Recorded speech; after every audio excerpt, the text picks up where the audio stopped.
I am not the kind of man who breaks things. I fix things. That is what I do for a living, and that is what I have done my entire adult life. I fix compressors and condensers and ductwork in buildings across the greater Philadelphia area for $47 an hour before taxes. I have fixed leaking pipes in my father's basement. I have fixed a cracked foundation in a row house in Fishtown that 2 different contractors said could not be saved. I rewired an entire second floor with nothing but a voltage tester and a 6-pack of Ewingling, and I did it on a Saturday because that was the only day I had free. But I could not fix my marriage, and I could not fix what happened on the night of November 8th, 2012. So let me tell you what happened instead. It was 11:47 p.m. on a Thursday, and I was lying on the couch in our row house in Fishtown with my work boots still on, because I had not found the energy to take them off. Sports Center was on, muted, because I had stopped caring about the scores somewhere around the third quarter of a game I was not really watching. There was a Ewingling on the coffee table, half empty, going warm. The house was quiet. The house had been quiet for a long time. Jada, that is my wife, or she was my wife. Jada Palmer Kowalski had told me that morning she had a continuing education seminar in King of Prussia, and she would be home late. She said this while putting on mascara in the bathroom mirror, and she said it the same way she might have said she was picking up milk at the Acme. Casual. Smooth. Like the words had been rehearsed until the seams disappeared. I had not heard from her in 6 hours. This was not unusual anymore. The phone rang. Not my cell, the house phone, the one we kept plugged in on the kitchen wall because Jada's mother, Claire, insisted that every home needed a landline for emergencies.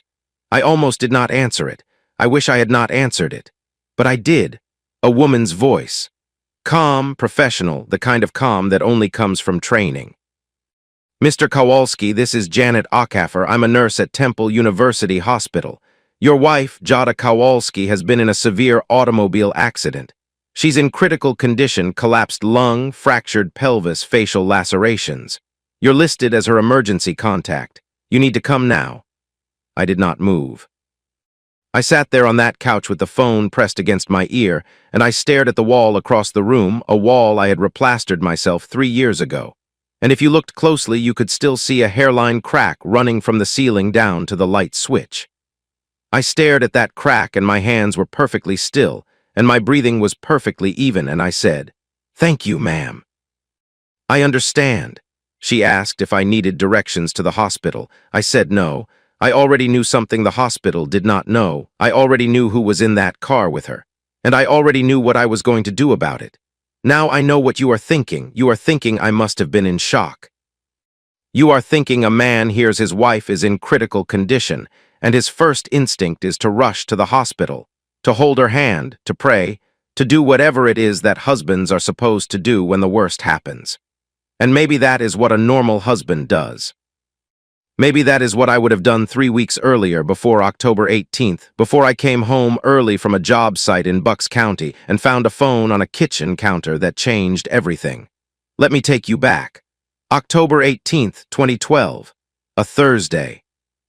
I was working a commercial install at a new office park outside Doylestown. Big job, 6 units, the kind of contract that keeps the lights on for a quarter. Around 2 p.m., the compressor on my service van blew. Just seized up, the way compressors do when they have been running hard and nobody has changed the filter in too long. My foreman, Ray Gutierrez, told me to take the van to the shop and call it a day. So I drove home. Jada's car was in the driveway, a silver Honda Civic with a dent on the rear bumper from when she backed into a fire hydrant 2 years ago. She was supposed to be at the dental office until 5. She worked as a hygienist at a family practice over in Manayunk, Dr. Haverford's place, scraping plaque and telling people to floss. She should not have been home. I came in through the back door, the way I always did because the front door stuck in the humidity and I never got around to shaving it down. The kitchen was empty. On the counter, face down, her phone was buzzing. I picked it up. Not snooping, I swear to you, not snooping. My phone and her phone were the same model, same black case, and I thought it was mine. The screen lit up with a thread of text messages from a contact saved as Co-P Office Supply. The messages were not about office supplies. I am not going to repeat what I read. I will tell you this, the messages were graphic. They were affectionate in a way that made my stomach fold in on itself. There were plans a hotel off the turnpike that same week, a Thursday, their regular day, and there was a photograph. A photograph of a man I had never seen, taken in what appeared to be a hotel bathroom mirror, and the man was not wearing very much, and his face had the kind of grin that made me want to put my fist through the drywall. I did not put my fist through the drywall. I set the phone back down on the counter in the exact same position, face down. I walked out the back door. I got in my van. I drove to the Wawa parking lot on Frankfurt Avenue, the one near the train tracks, and I turned off the engine and I sat there. I did not cry. I want you to understand that. I am not saying I am too tough to cry. I cried when my mother died. I cried when my son was born. I cried at the end of Rocky II like every other man in Philadelphia.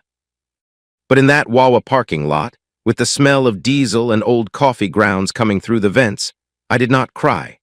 I counted the rivets on the dashboard, 14.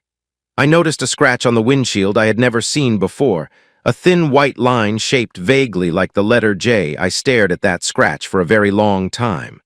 I sat in that parking lot for 2 hours and 11 minutes. I know because the parking receipt was time-stamped. And then I drove back home, and Jada was in the kitchen making spaghetti, and she smiled at me and said, "You're home early." And I said, "Compressor blew," and she said, "That sucks." And I said, "Yeah." And we ate dinner and watched television and went to bed on opposite sides of the mattress like we had been doing for the past year and a half. I did not confront her. I did not yell. I did not throw things or call her mother or get drunk at the corner bar and tell everyone what I found. That is what a lot of men would do, and I do not blame them for it, but that is not what I did. Instead, I became a ghost in my own house. For the next 3 weeks, October 18th through November 7th, I watched. I noted the pattern. She worked late every Tuesday and Thursday. She showered the moment she came home, which she had never done before.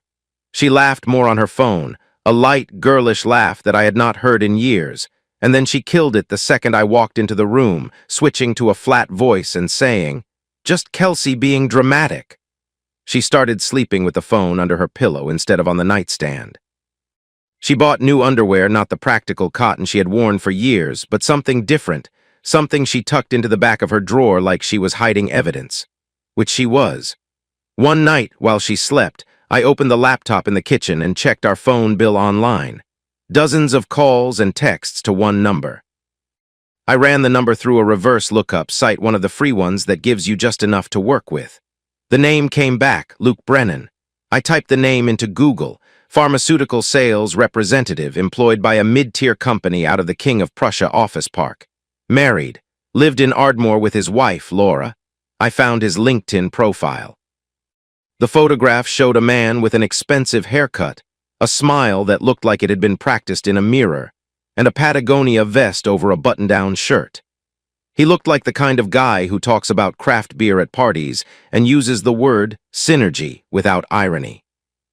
I looked at my own hands on the keyboard, cracked knuckles, grease under the nails that never fully comes out no matter how hard you scrub, a faded eagle's tattoo on my left forearm that I got when I was 21 and drunk on Victory. I closed the laptop, and I drove to my father's house. Nathaniel Kowalski lives in a small brick row house in Kensington, has lived there for 41 years, since he and my mother bought it in 1971. With money, he saved working at the Bethlehem steel plant before the layoffs gutted the industry and took half the neighborhood with it. There is a chain-link fence around a yard the size of a parking space and a Virgin Mary statue next to the front steps that my mother put there in 1985, and that nobody has moved since. My father is 68 years old. He has emphysema from decades of breathing mill dust, and he sits on his front porch in a folding aluminum chair regardless of the weather because he says the house makes him feel closed in. I did not tell him why I was there. I just showed up.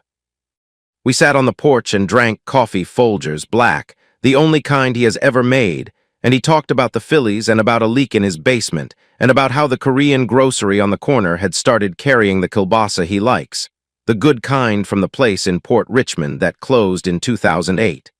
An hour passed. The streetlights came on. Two kids on bikes went past, shouting at each other about something that probably mattered to them. Then I said, "Pop, if you found out Mom was running around on you, what would you have done?" My father was quiet for a long time. He took a sip of coffee. He looked at the street. A bus went past. Then he said, "Your mother never ran around on me, but if she had, I wouldn't have made a scene. I'd have made a plan." He paused. "The scene is for them, the plan is for you." I nodded. We did not speak about it again. We finished our coffee. I went home, and I started making my plan. I spent the next 6 days assembling what I needed. I pulled the phone records. I printed the credit card statements. Jada had a card in her own name that I had not known about, and the charges told a story she never intended anyone to read. Courtyard Marriott, Blue Route, every Thursday. Restaurant charges in Westchester in Downingtown, in places 40 minutes from home where nobody would recognize a dental hygienist from Fishtown having dinner with a man who was not her husband. I documented everything. Dates, times, amounts. I put it all in a manila envelope. And then I called a lawyer named Dominic Ferraro, whose office was above a pizza shop on Frankfurt Avenue, and I asked him how fast he could draft divorce papers. He had them ready in 4 days. I put the envelope on top of the refrigerator, and I waited. So now you understand. When Janet Ockhafer called me at 11:47 p.m. on November 8th and told me my wife was in critical condition at Temple University Hospital, I did not panic. I did not rush. I sat on that couch and I looked at the crack in the wall, and I understood, with a clarity that was almost peaceful, that the plan my father told me to make had just accelerated. But before I went to that hospital, I made one more phone call. I dialed a number I had found during my 3 weeks of investigation, a number in Ardmore. Laura Brennan, Luke Brennan's wife, a woman I had never met, never spoken to, who had no idea her life was about to come apart the same way mine had. She answered on the 4th ring, confused, half asleep. "Hello. Mrs. Brennan, my name is Timothy Kowalski. Your husband and my wife were in a car accident tonight on the Schuylkill Expressway. They're at Temple University Hospital. I thought you should know before someone else tells you." The silence on the other end lasted so long I thought she had hung up. Then very quietly, almost a whisper, "I knew. Oh God, I knew." I hung up. I put on my jacket. I grabbed the manila envelope from the top of the refrigerator, and I drove to Temple University Hospital. Not to comfort Jada, not to hold her hand, not to pray, to deliver divorce papers. Before I tell you what happened at that hospital, I need to take you back further, because none of this makes sense unless you understand what Jada and I were before we became what we are now. And to understand that, you need to know where I come from and what I thought love looked like and how wrong I was. Summer of 2001. I was 26 years old, and I had just finished my HVAC certification at the trade school in Northeast Philly. 2 years of night classes, wiring diagrams, refrigerant pressures, and hands-on practicals in a workshop that smelled like solder and burned insulation. I was working my first real job, entry-level technician for a mid-size commercial contractor, making $11 an hour and thinking I had arrived somewhere important. I still lived in Kensington, 3 blocks from my parents. My mother Denise was alive then, still sewing curtains in the front room, still making pierogies on Sundays that were so good the neighbors would come by with Tupperware and shameless excuses. There was a block party on Girard Avenue. July. Hot enough that the asphalt felt soft underfoot, and every fire hydrant within 6 blocks had been cracked open by kids who did not care about water pressure regulations. I was carrying a case of Ewingling from my truck to the cooler. That was my contribution, because I could not cook, and nobody wanted me near a grill after the incident with the propane tank at my cousin's wedding. Jada Palmer was standing near the cooler with her older sister Kelsey. She was 24, just graduated from the community college dental hygienist program, working her first job at a family practice. She had dark hair pulled back in a ponytail and brown eyes that crinkled when she laughed. She was laughing at something Kelsey said, and it was the kind of laugh that makes you look over even when the laugh has nothing to do with you. I walked past. She said loud enough for me to hear, and I know she meant for me to hear, "That one looks like he could fix anything." I turned around. I looked at her. I said, "Anything except a bad first impression, apparently." She laughed. Not a polite laugh. A real one with her head thrown back and her hand on Kelsey's shoulder for balance. Kelsey rolled her eyes. I was done for. That is how it started, with a case of beer and a sentence. I courted Jada with what I had, which was not much. I took her to Pat's King of Steaks for cheesesteaks, provolone, not whiz, because I had some standards even if I did not have money. I took her to the steps of the art museum, the Rocky Steps, because we could not afford to go inside. I took her to my father's house where Nathaniel grilled sausages on a charcoal grill that was older than I was, and my mother made pierogies, and my mother liked Jada immediately because Jada ate 4 pierogies and asked for the recipe and complimented the curtains in the front room.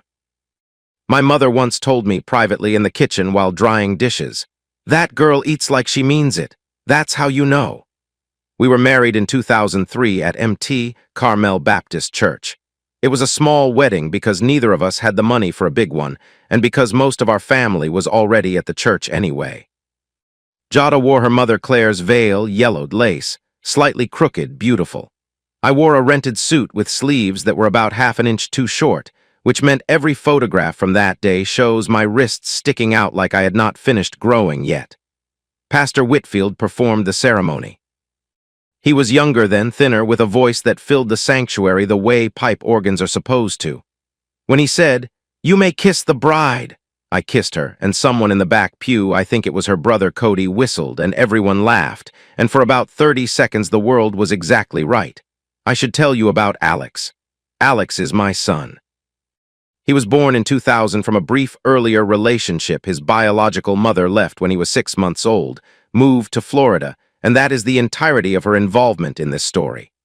Jada adopted Alex when we married. She did not hesitate. She signed the papers at the courthouse on a Tuesday afternoon, and on the drive home she turned to me and said, "He's mine now too." You understand that? I understood it. Alex called her mom before his 3rd birthday, and he meant it. We moved into the Fishtown Row house. 2 bedrooms, 1 bathroom, a kitchen the size of a closet, and a basement that flooded every time it rained hard. I spent every weekend fixing that house. I replaced the windows myself, pulled the old single panes, framed in new double hungs, caulked and sealed until the draft stopped. I rewired the 2nd floor because the original wiring was knob and tube from the 1940s, and it was a miracle the place had not burned down. I tiled the bathroom floor with subway tile I bought at a surplus place in South Philly, and I grouted it by hand on my knees at midnight because that was the only time Alex was asleep and I could work in peace. The early years were good. I want you to hear me say that, because what comes later might make you think the whole thing was rotten from the start, and it was not. Those years 2003, 2004, 2005 were the only time in my life I did not feel like I was working towards something. I felt like I had already arrived. Jada made the house a home in ways I could not. She put up curtains. She planted a window box with herbs that she forgot to water, but the gesture was there. She read to Alex every night before bed, not the quick, distracted reading that tired parents do, but full voice, with character accents and sound effects, until the kid was laughing so hard he could not sleep. She cut my hair in the kitchen once a month because we could not afford a barber, and she was not very good at it, but nobody at work said anything because they were getting bad haircuts from their wives, too. We were not rich. We were not even comfortable. But we were something, and for a while that something was enough. Then the world shifted. The 2008 recession hit Philadelphia the way a slow leak hits a basement you do not notice until the water is at your ankles and the damage is done. My hours got cut. The company was landing fewer commercial contracts, and the ones we did land were smaller, tighter margins, longer waits for payment. I went from 50 hours a week to 35, which does not sound like much until you calculate what 20% of your income looks like when it disappears. I started picking up side jobs, installing window units in row homes for cash, fixing furnaces for old ladies in Kensington who could not afford a real service call, and paid me in 50s and homemade food. Jada's dental office cut staff. She survived the layoffs, but her hours shifted, more daytime appointments, fewer evenings, a different rhythm that put her and me on opposite schedules. I was leaving the house at 6 in the morning. She was getting home at 3 in the afternoon.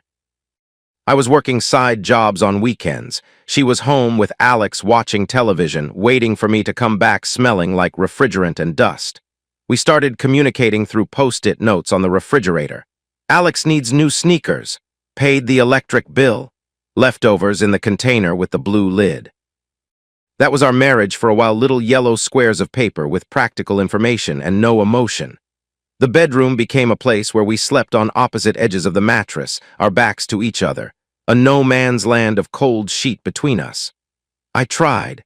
I need you to know that, because Jada would later tell people I had checked out, and that is not entirely true. I bought flowers once, grocery store flowers, the mixed bouquet with the cellophane wrapper, because that was what I could afford. She smiled and said they were nice and put them in a vase, and they died in 4 days, and neither of us threw them away for another week after that. I booked a weekend in Cape May, a motel, not a hotel, 2 blocks from the beach, off-season rates. We walked the boardwalk and ate saltwater taffy, and she smiled, but it was the polite smile she gave her patients when she told them they needed to floss more. Not the laugh with her head back smile, not the smile from the block party. I stopped trying. I told myself it was just a phase. The economy would recover, the hours would come back, the distance would close. I told myself this the way a man tells himself the crack in the foundation is not getting wider, because admitting it means admitting the whole structure is compromised, and you are not ready to deal with that yet. I was wrong about all of it. In October of 2009, my mother died, pancreatic cancer. She was 61 years old, and she went from diagnosis to death in 11 weeks, which is fast even for a disease that does not believe in slow. I held her hand in a hospice room in Northeast Philadelphia that smelled like industrial lavender and quiet resignation. She weighed 93 pounds at the end. Her fingers were like bird bones in my palm. Jada came to the funeral. She sat next to me in the front pew, and she held my hand during the service, and she was there physically in the way that a person can be present without being present. She left early. She said she had a headache. Her sister Kelsey told me later, months later, almost casually, that she had seen Jada in the church parking lot after the service, leaning against her car, texting someone and smiling. Kelsey did not know who. Neither did I did not think much of it at the time. Looking back, and I have looked back at this moment more than I should, more than is healthy, more than serves any purpose, I realized that the distance started in earnest after my mother died. Right when I needed Jada most, she was already drifting. And the worst part is that I was too deep in my own grief to notice the current pulling her away. Then came February 2012. Jada joined a gym. An LA fitness off City Line Avenue. For my health, she said, and I had no reason not to believe her because she had talked about getting in shape for years. She started going 3 times a week, Monday, Wednesday, and eventually Thursday. She started buying new clothes, not expensive clothes, but different ones. Tighter jeans, tops with necklines that suggested rather than concealed. Perfume on random weekdays, not the body spray she kept in the bathroom cabinet, but something with a name I did not recognize that she kept in her purse. I noticed. Of course I noticed. I am an HVAC technician. My entire profession is about noticing when things are not running the way they should. And I felt 2 contradictory things at the same time. Hope that she was trying for me, that maybe this was her way of reigniting something between us. And dread a low, sick feeling in my gut that she was trying for someone else. I chose hope. I always chose hope. That was my greatest strength and my most devastating weakness. Because while I was hoping, Jada was at a gym on City Line Avenue, and a man in a Patagonia vest was complimenting her on her form during a lat pull-down, and the fuse had already been lit, and I was standing in a house I had rebuilt with my own hands, staring at the refrigerator, wondering why the post-it notes had stopped. I pulled into the Temple University Hospital parking lot at 12:34 a.m. I know the time because I looked at the dashboard clock, and then I looked at it again because I was stalling. The lot was half empty, the way hospital lots are in the middle of the night, scattered cars under sodium lights that turned everything the color of old pennies. An ambulance idled near the ER bay, its lights off, the paramedics leaning against the bumper drinking coffee like men who had already seen the worst the night had to offer and were waiting for the next round. I turned off the engine. I sat there. The manila envelope was on the passenger seat. I picked it up, felt the weight of it, not heavy, just paper, but paper that would dismantle a decade of marriage, a family, a life I had spent years building with my hands. The edges of the envelope were slightly worn because I had been picking it up and putting it down for 6 days, testing the feel of it, rehearsing this moment in my head the way a man rehearses a speech he hopes he will never have to give. I gave the speech. I walked through the ER doors, and the first thing that hit me was the smell, that particular hospital smell that is not any one thing, but a combination of antiseptic and floor wax and coffee, and something underneath all of it that might be fear, or might be exhaustion, or might just be the scent of a building that never closes. A security guard at the front desk looked up from a crossword puzzle. A woman in a wheelchair was parked against the far wall, staring at the ceiling. A child was crying somewhere down a hallway, the thin, exhausted cry of a kid who had been at it for hours and was running out of conviction. A nurse approached. She was tall, dark-skinned, with short, natural hair and a name badge that read JOKAFORRN. She recognized me, or recognized the name, because she had called my house 47 minutes ago, and the voice on the phone was now standing in front of her wearing a work jacket with Kowalski Patriot HVAC stitched over the heart in red thread. "Mr. Kowalski, thank you for coming. Your wife is in the trauma unit. I can take you before you do that," I said. My voice was steady. I am not a dramatic man. I do not raise my voice in arguments. I do not slam doors. I do not make scenes. My father taught me that. The scene is for them. "Before you do that, can I ask you something? Is there another man here tonight? Came in from the same accident?" Janet Ackafer hesitated. I could see it, the professional training fighting with the human impulse to just answer the question. She could not share patient information. Hospital policy, HIPAA, all of it, but her face betrayed her, just a flicker, a tightening around the eyes, a slight press of the lips. That was enough. I nodded. "I thought so." I held out the manila envelope. She looked at it the way you look at something you do not want to touch. "These are divorce papers," I said. "My wife has been having an affair with the man who was driving the car. His name is Luke Brennan. He's married. His wife's name is Laura Brennan, and she's probably on her way here right now because I called her before I came." I paused. "I'm not going in to see Jada. Can you make sure she gets this envelope when she's conscious enough to read? And you can take me off as her emergency contact." "I'm not her emergency contact anymore. Call Laura Brennan. She's the girlfriend's wife. She can handle this from here." Janet Ackafer looked at me for a long moment. She had been a nurse for, I would guess, 15, maybe 20 years. She had seen gunshot wounds and overdoses and car wrecks and husbands who beat their wives and wives who stabbed their husbands, and every shade of human catastrophe that walks through an emergency room door at 1 in the morning. But I think this was new. I think a man walking in calm and clean and sober and handing over divorce papers instead of tears was something she had not catalogued yet. She took the envelope. "Mr. Kowalski," she said quietly, "your wife's condition is serious. She has a collapsed lung and a fractured pelvis. There's significant facial trauma. She's stable, but I understand," I said. "And I'm sorry she's hurt. I am, but that doesn't change what I need to do." I turned around and walked toward the waiting area. I did not plan to stay. I planned to drop the envelope and leave. But before I could make it to the exit, the doors behind me burst open and the Palmer family arrived. First through the door was Cody Palmer, Jada's older brother. Cody is 6'3", 240 pounds, with a neck tattoo of a compass rose and arms that come from 20 years of hauling freight in the cab of an 18-wheeler. He is the kind of man who fills a doorway and knows it.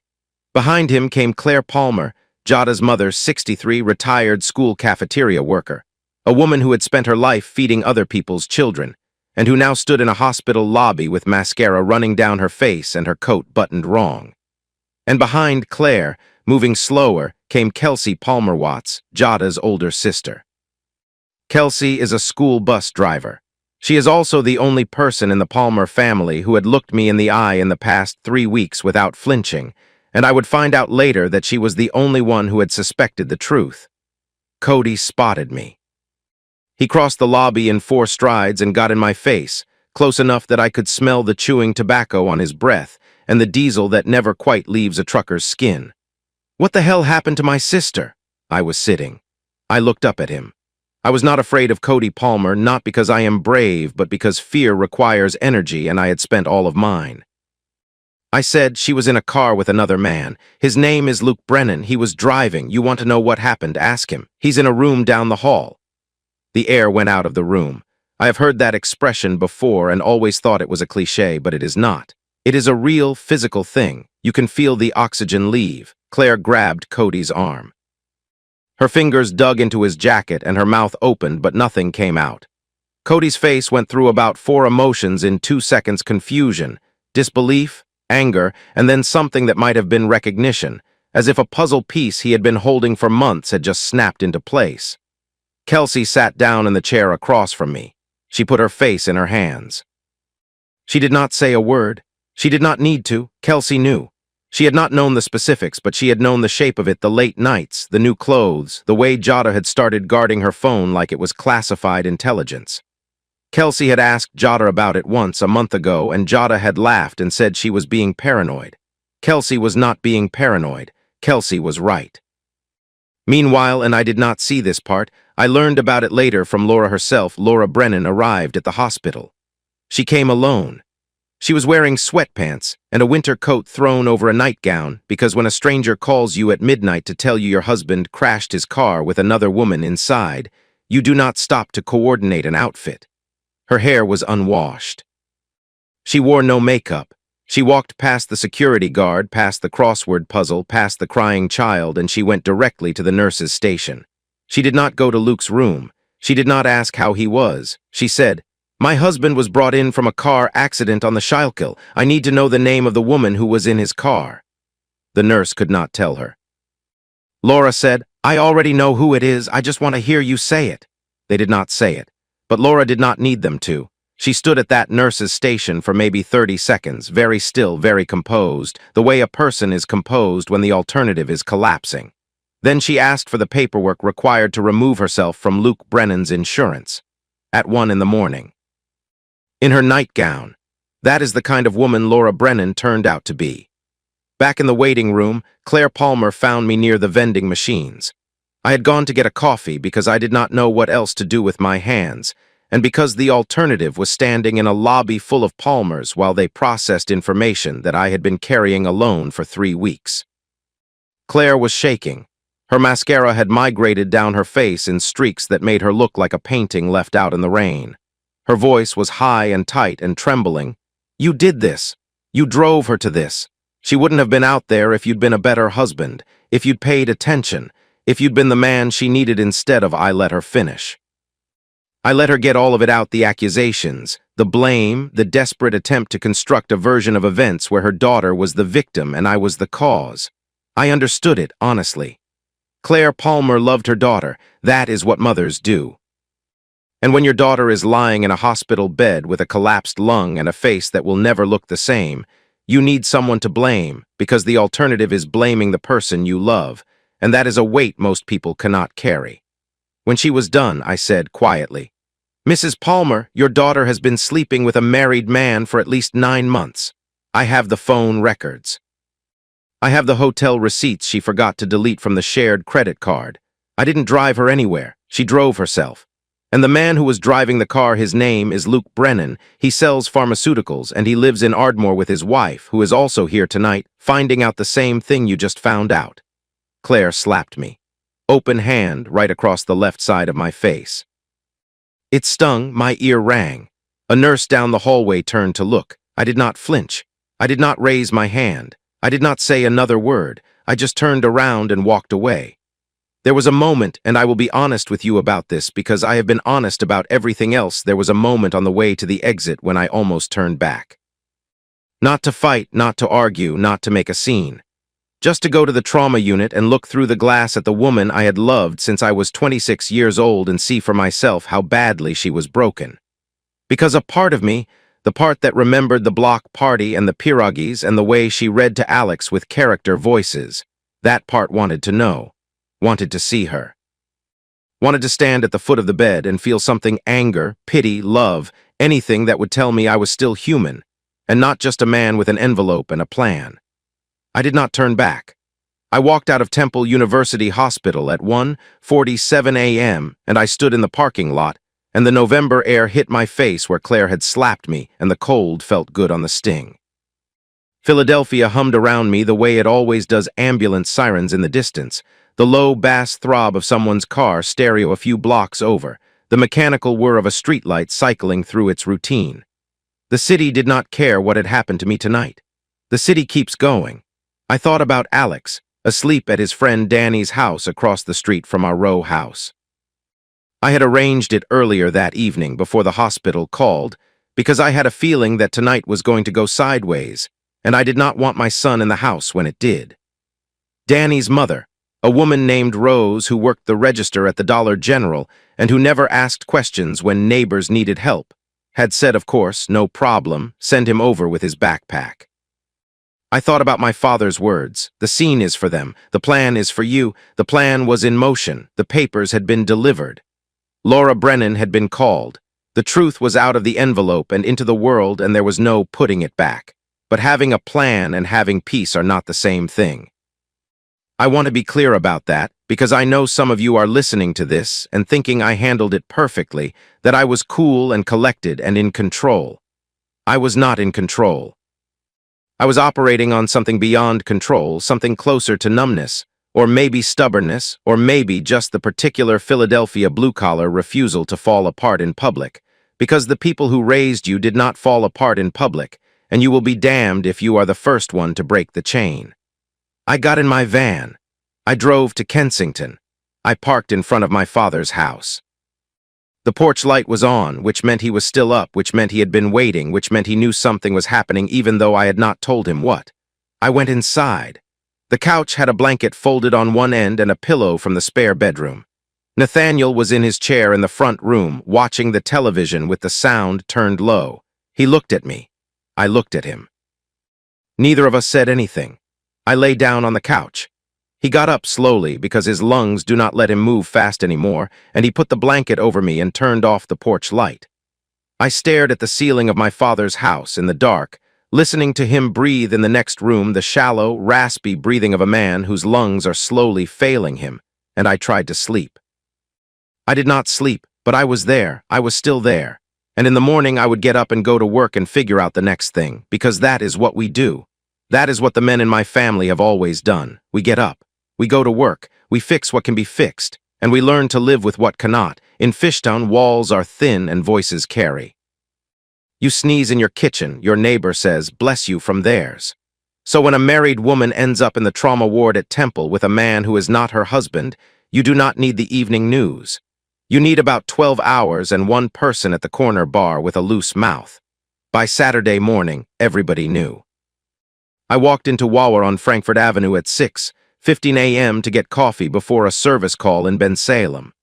The girl behind the counter, Destiny 19 nose ring, always gave me an extra creamer without asking, looked at me the way you look at a man who just walked out of a building fire. Not with pity exactly, more like she was checking to see if I was still intact. Large coffee, black, I said. I know, she said. She slid it across the counter. She did not charge me. I did not argue. At the job site, Ray Gutierrez was already under a rooftop unit, pulling a contactor relay that had fused itself shut from an electrical surge. Ray is 5'8", built like a mailbox, with a mustache he has maintained since 1994 and a policy of minding his own business that borders on religious conviction. He did not mention Jada. He did not mention the accident. He did not mention anything except the relay, the voltage readings, and whether I wanted Italian or turkey from the hoagie truck at lunch.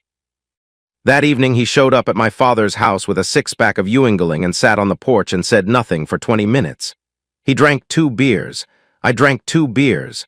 Nathaniel sat in his chair with his oxygen and watched the street. Nobody spoke. It was the most useful conversation I had all week. The neighborhood split the way neighborhoods do, not cleanly, not loudly, but in small shifts you feel more than see. The men at Donovan's pub on Richmond Street started nodding at me when I walked in, the kind of nod that carries weight without words. One guy I barely knew, a plumber named Sal who worked the commercial side, put a beer in front of me and said, "This one's handled." That was it. No speech, no questions, just a beer and a nod. The women at the Acme were different. Some avoided eye contact. Some gave me that pressed lip smile that could mean sympathy or could mean they were storing information for later distribution. Mrs. Campanella from 2 doors down brought a tray of baked ziti to Nathaniel's house and rang the bell and left before anyone answered, which is the Italian-American equivalent of a military honor. But I am not going to pretend it was all solidarity. Claire Palmer had a mouth on her, and she used it. At MT. Carmel Baptist that Sunday, she told anyone who would listen that I had abandoned my wife in a hospital bed, that I was cold, that I served divorce papers to a woman with a collapsed lung. She left out the part about Luke Brennan entirely, the way you leave out the part of the story that makes your side look bad. Pastor Whitfield listened but did not comment publicly. He is a careful man. He has been pastoring long enough to know that the first version of any story is rarely the true one. I did not defend myself. I did not go to church that week or the next. I let Claire say what she needed to say because I remembered what my father told me, and the scene was hers, not mine. But the truth has a way of walking itself out the front door eventually. And in Fishtown eventually comes quick. Saturday morning, I picked Alex up from Danny's house. Rose opened the door and handed me his backpack and said, "He ate 2 bowls of cereal and beat Danny at Madden 3 times. He's fine." She squeezed my arm once quick, the way women in the neighborhood communicate entire novels of meaning through a single gesture. I said thank you. She said, "Go home, Tim." Alex got in the van. He was 12 years old and he had his mother's eyes and my jaw and a way of going quiet when he was processing something that reminded me of Nathaniel so much it made my chest tight. He buckled his seatbelt. He looked out the window. We drove 3 blocks before he spoke. "Is Mom okay?" "She's hurt," I said. "Broken bones. She's going to need a lot of time to heal, but the doctors say she'll be all right." "Can we go see her?" I gripped the steering wheel. I could feel the grooves in the rubber, every ridge, the way you feel things when your body is trying to distract your brain from what your mouth has to do next. "Not yet, Bud. She needs to rest. We'll figure out a time." He nodded. He did not push. Alex never pushed. That was the thing about my son. He had learned, somewhere in his 12 years, that the answers people give you are not always the answers they have. He knew how to wait. I wished he did not have to. That night I made mac and cheese from the box, the orange kind, Kraft, the dinner of every father who is operating on fumes and limited grocery options. We ate at Nathaniel's kitchen table, the 3 of us, and Nathaniel talked about a documentary he saw on the History Channel about World War II submarines, and Alex asked questions about torpedo mechanics, and for 45 minutes it was almost normal. Later, after Alex was supposed to be asleep on the couch, I heard it. The soft blue glow of a laptop screen in the dark living room. I stood in the hallway and watched my son type something into a search bar. I could not see the screen, but I could see his face, the way it tightened, the way his mouth pressed flat, the way he closed the laptop very slowly and lay back down and stared at the ceiling. He did not come to breakfast the next morning until I called him 3 times. He did not eat his eggs. He moved his fork around the plate in circles, drawing shapes in the yolk, and when I asked if he was okay, he said, "Yeah," in a voice that meant no. He had heard Nathaniel on the phone the night before. I found out later, not from Alex, never from Alex, but from Nathaniel himself, who told me with the heavy face of a man who knows he made a mistake. "I was talking to my cousin Walter." I used the word. The boy heard me. The word was affair. And Alex, who was 12 and had access to the internet, had looked it up and put the pieces together himself. I sat with that knowledge for 2 days before I decided what to do with it, which was nothing. Not yet. Alex needed time to come to me. Forcing that conversation would be like forcing a door that opens inward. You just break the frame. Monday, November 12th, day 4, Jada woke up. I was not there. I was on a job in Conshohocken, replacing a heat exchanger in a dental office, which is the kind of irony that life does not bother to make subtle. Kelsey called me at 2:47 p.m. I let it ring 4 times before I answered because I was holding a wrench and because I was not sure I wanted to hear what she had to say. "Tim." Her voice was flat, tired. Kelsey always sounded tired now, the way people sound when they have been carrying someone else's catastrophe on top of their own life. "She's awake. She's talking. Claire's with her." "Okay." "She asked for you." I tightened a fitting, quarter turn, checked the seal. "Tim, she asked for you." I heard you, Kelsey. A pause. I could hear the hospital in the background, that low mechanical hum, a page over the intercom, someone coughing in a nearby room. Kelsey gave her the envelope, I said. It was not a question. I gave it to her, Kelsey said quietly. She opened it with one hand, read the first page. Started crying, not from the pain. She looked at me and said, "He knows." I told her, "You've known for weeks." I closed my eyes.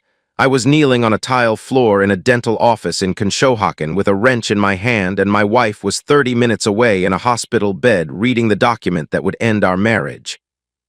And all I could think about was whether the heat exchanger gasket was seated properly, because if it was not, it would leak carbon monoxide into the waiting room, and that was a problem I could actually solve. "What do you want me to do with that information, Kelsey?" "I don't know, Tim. I just thought you should hear it from me instead of Claire." "I appreciate that." "She looks bad." The scar, it's going to be permanent, left side of her face, temple to jaw. I did not say anything for a long time. Kelsey waited. "I'm sorry she's hurt," I said. "I've been sorry since the phone rang, but sorry doesn't undo what she did, and it doesn't undo what I did about it. Those papers are filed. Dom Ferraro is handling the rest." "I know," Kelsey said. I need you to know I'm not on her side. I'm not on anyone's side. I'm just trying to keep this family from burning all the way down." "I know you are." She hung up. I finished the heat exchanger. I drove back to the shop. I sat in the parking lot and ate a turkey hoagie from the truck and listened to sports radio and tried not to think about the left side of Jada's face. I failed. 3 days later, Cody Palmer showed up at the warehouse. I was in the yard, loading 20-foot sticks of copper pipe onto the rack of a service van, which is the kind of work that makes your shoulders burn and your brain go quiet, and that was exactly what I needed. The morning was cold. My breath came out in white clouds. The copper was freezing against my palms, even through the work gloves. I heard the diesel engine before I saw the truck, an 18-wheeler cab without the trailer, idling at the gate like a bull deciding whether to charge. Cody climbed out. He was wearing his trucker jacket, the insulated one with the flannel lining, and his boots hit the gravel with the weight of a man who had driven here to make a point. "Kowalski." I set a pipe down on the rack. Slow. Controlled, I turned around. Cody crossed the yard in long strides, his neck tattoo visible above his collar, his jaw working like he was chewing something he could not swallow. He stopped 4 feet from me, close enough to crowd, not close enough to swing, not yet. "You got some nerve," he said. "My sister is lying in a hospital bed with pins in her pelvis and a face that'll never look the same, and you're out here loading pipe like nothing happened. You served her divorce papers in the ICU, Tim. The ICU. Trauma ward," I said. "Not the ICU, and I didn't serve them to her directly. I left them with the nurse." "Oh, that makes it better. That makes it classy." "Cody, I'm not trying to be classy. I'm trying to be done." His face reddened. The vein on his temple, the one that showed up whenever he got heated at Thanksgiving or during Eagles games, was pulsing. "She's your wife. She's broken. You don't walk out on family." I looked at him. I was not angry. I want you to understand that. I had burned through anger somewhere around the 3rd day of sitting in my father's house staring at a ceiling, and what was left was something flatter, harder, like a road that has been paved over so many times the original surface is gone. "Cody, she's your sister, and I'm sorry she's hurt. Truly. But she was in that car because she chose to be there with another man. I didn't put her on the Schuylkill at midnight. I didn't break her pelvis. And I'm done pretending any of this is my fault. You don't know what she was going through. You weren't there for her. You were always working, always gone. I was working to pay for the house she lived in and the food she ate and the car she drove to meet her boyfriend. You want to talk about who wasn't there? Ask her where she was every Thursday night for 9 months, because it wasn't King of Prussia for a seminar." Cody took a step forward. His fists were balled. His breathing was short and hard, and I could see the math happening behind his eyes. The calculation of whether hitting me would make him feel better, and whether feeling better was worth the consequences. Then Ray Gutierrez stepped out from behind the van, arms crossed, wrench in his back pocket. He did not say a word. He just stood there, 5'8" and built like a fire hydrant, with a look on his face that said everything his mouth did not. 2 other techs, Marco DeLuca and a kid named Terrell who had started last month, appeared from the warehouse bay. They did not approach. They just became visible the way backup becomes visible when someone needs to know the numbers have changed. Cody looked around. He recalculated, his fists unclenched. He pointed at me, one thick finger jabbing the air between us. "This isn't over." "Yeah," I said, "it is." He walked back to his cab. The diesel roared. The truck pulled out of the lot and the gravel settled, and Ray uncrossed his arms and said, "You want me to put those pipes on the upper rack?" "Yeah," I said, "upper rack." We loaded the van. We went to work. The day continued because days do. Let me tell you something about divorce that nobody tells you until you are standing in the middle of it. It is boring. The pain is not boring. The pain is sharp and constant and creative in the ways it finds to remind you that your life has been cut in half. But the process is paperwork and phone calls, and sitting in a lawyer's office that smells like garlic knots from the pizza shop downstairs, while a man in a wrinkled shirt explains to you how the Commonwealth of Pennsylvania will divide 10 years of your life into 2 columns on a spreadsheet. Dominic Ferraro had his office above Sal's Pizza on Frankfurt Avenue. You had to enter through a side door and climb a staircase that leaned slightly to the left, as though the building itself was tired. The office was 1 room, a desk, 2 client chairs with cracked vinyl, a filing cabinet that looked like it had survived a flood, and a framed law degree from Villanova that hung at a slight angle because the nail was too small for the frame. Dom was 53, bald on top, thick through the middle, with eyeglasses that he pushed up his nose every 40 seconds like a nervous habit he had given up trying to break. He charged $175 an hour, which was cheap for a lawyer and ruinous for an HVAC technician making $52,000 a year before taxes. I paid the retainer by cashing out a small $400 my mother had left me, $1,200. It felt like spending my mother's voice, her hands, her pierogies, converting everything she had been into a check made out to a man above a pizza shop. But Dom was sharp, and Dom was honest, which in the legal profession is like finding a unicorn in a parking garage. He spread the documents across his desk, phone records, credit card statements, the police accident report listing both Jada and Luke Brennan as occupants of the vehicle. He read through them the way a mechanic reads a diagnostic printout, clinical, thorough, looking for the data points that matter and skipping the noise. "You've done my job for me," he said. Phone records show consistent contact over 9 months. Credit card, the one she opened in her own name, which, by the way, she'll have a hard time explaining to a judge, shows charges at the Courtyard Marriott on the Blue Route every Thursday since March. Hotel, restaurant receipts in Westchester, Downingtown, places far enough from home that she wouldn't run into anyone she knew. He looked up.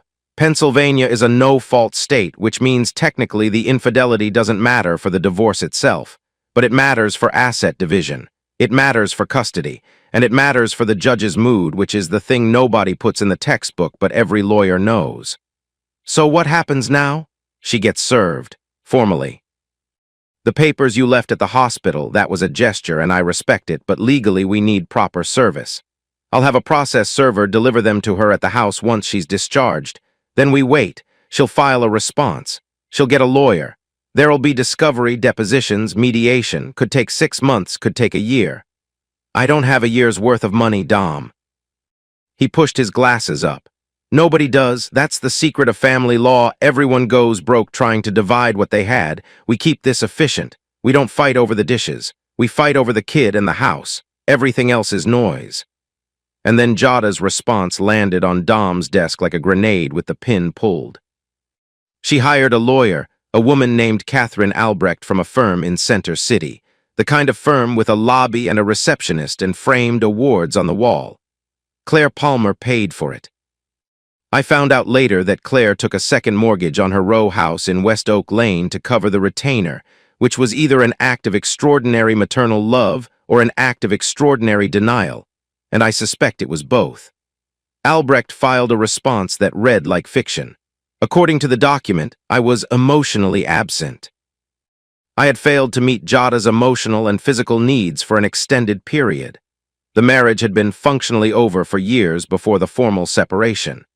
And then, at the bottom, the asks, Timothy Kowalski to continue paying the mortgage on the Fishton house. Timothy Kowalski to maintain health insurance for Jada during her recovery.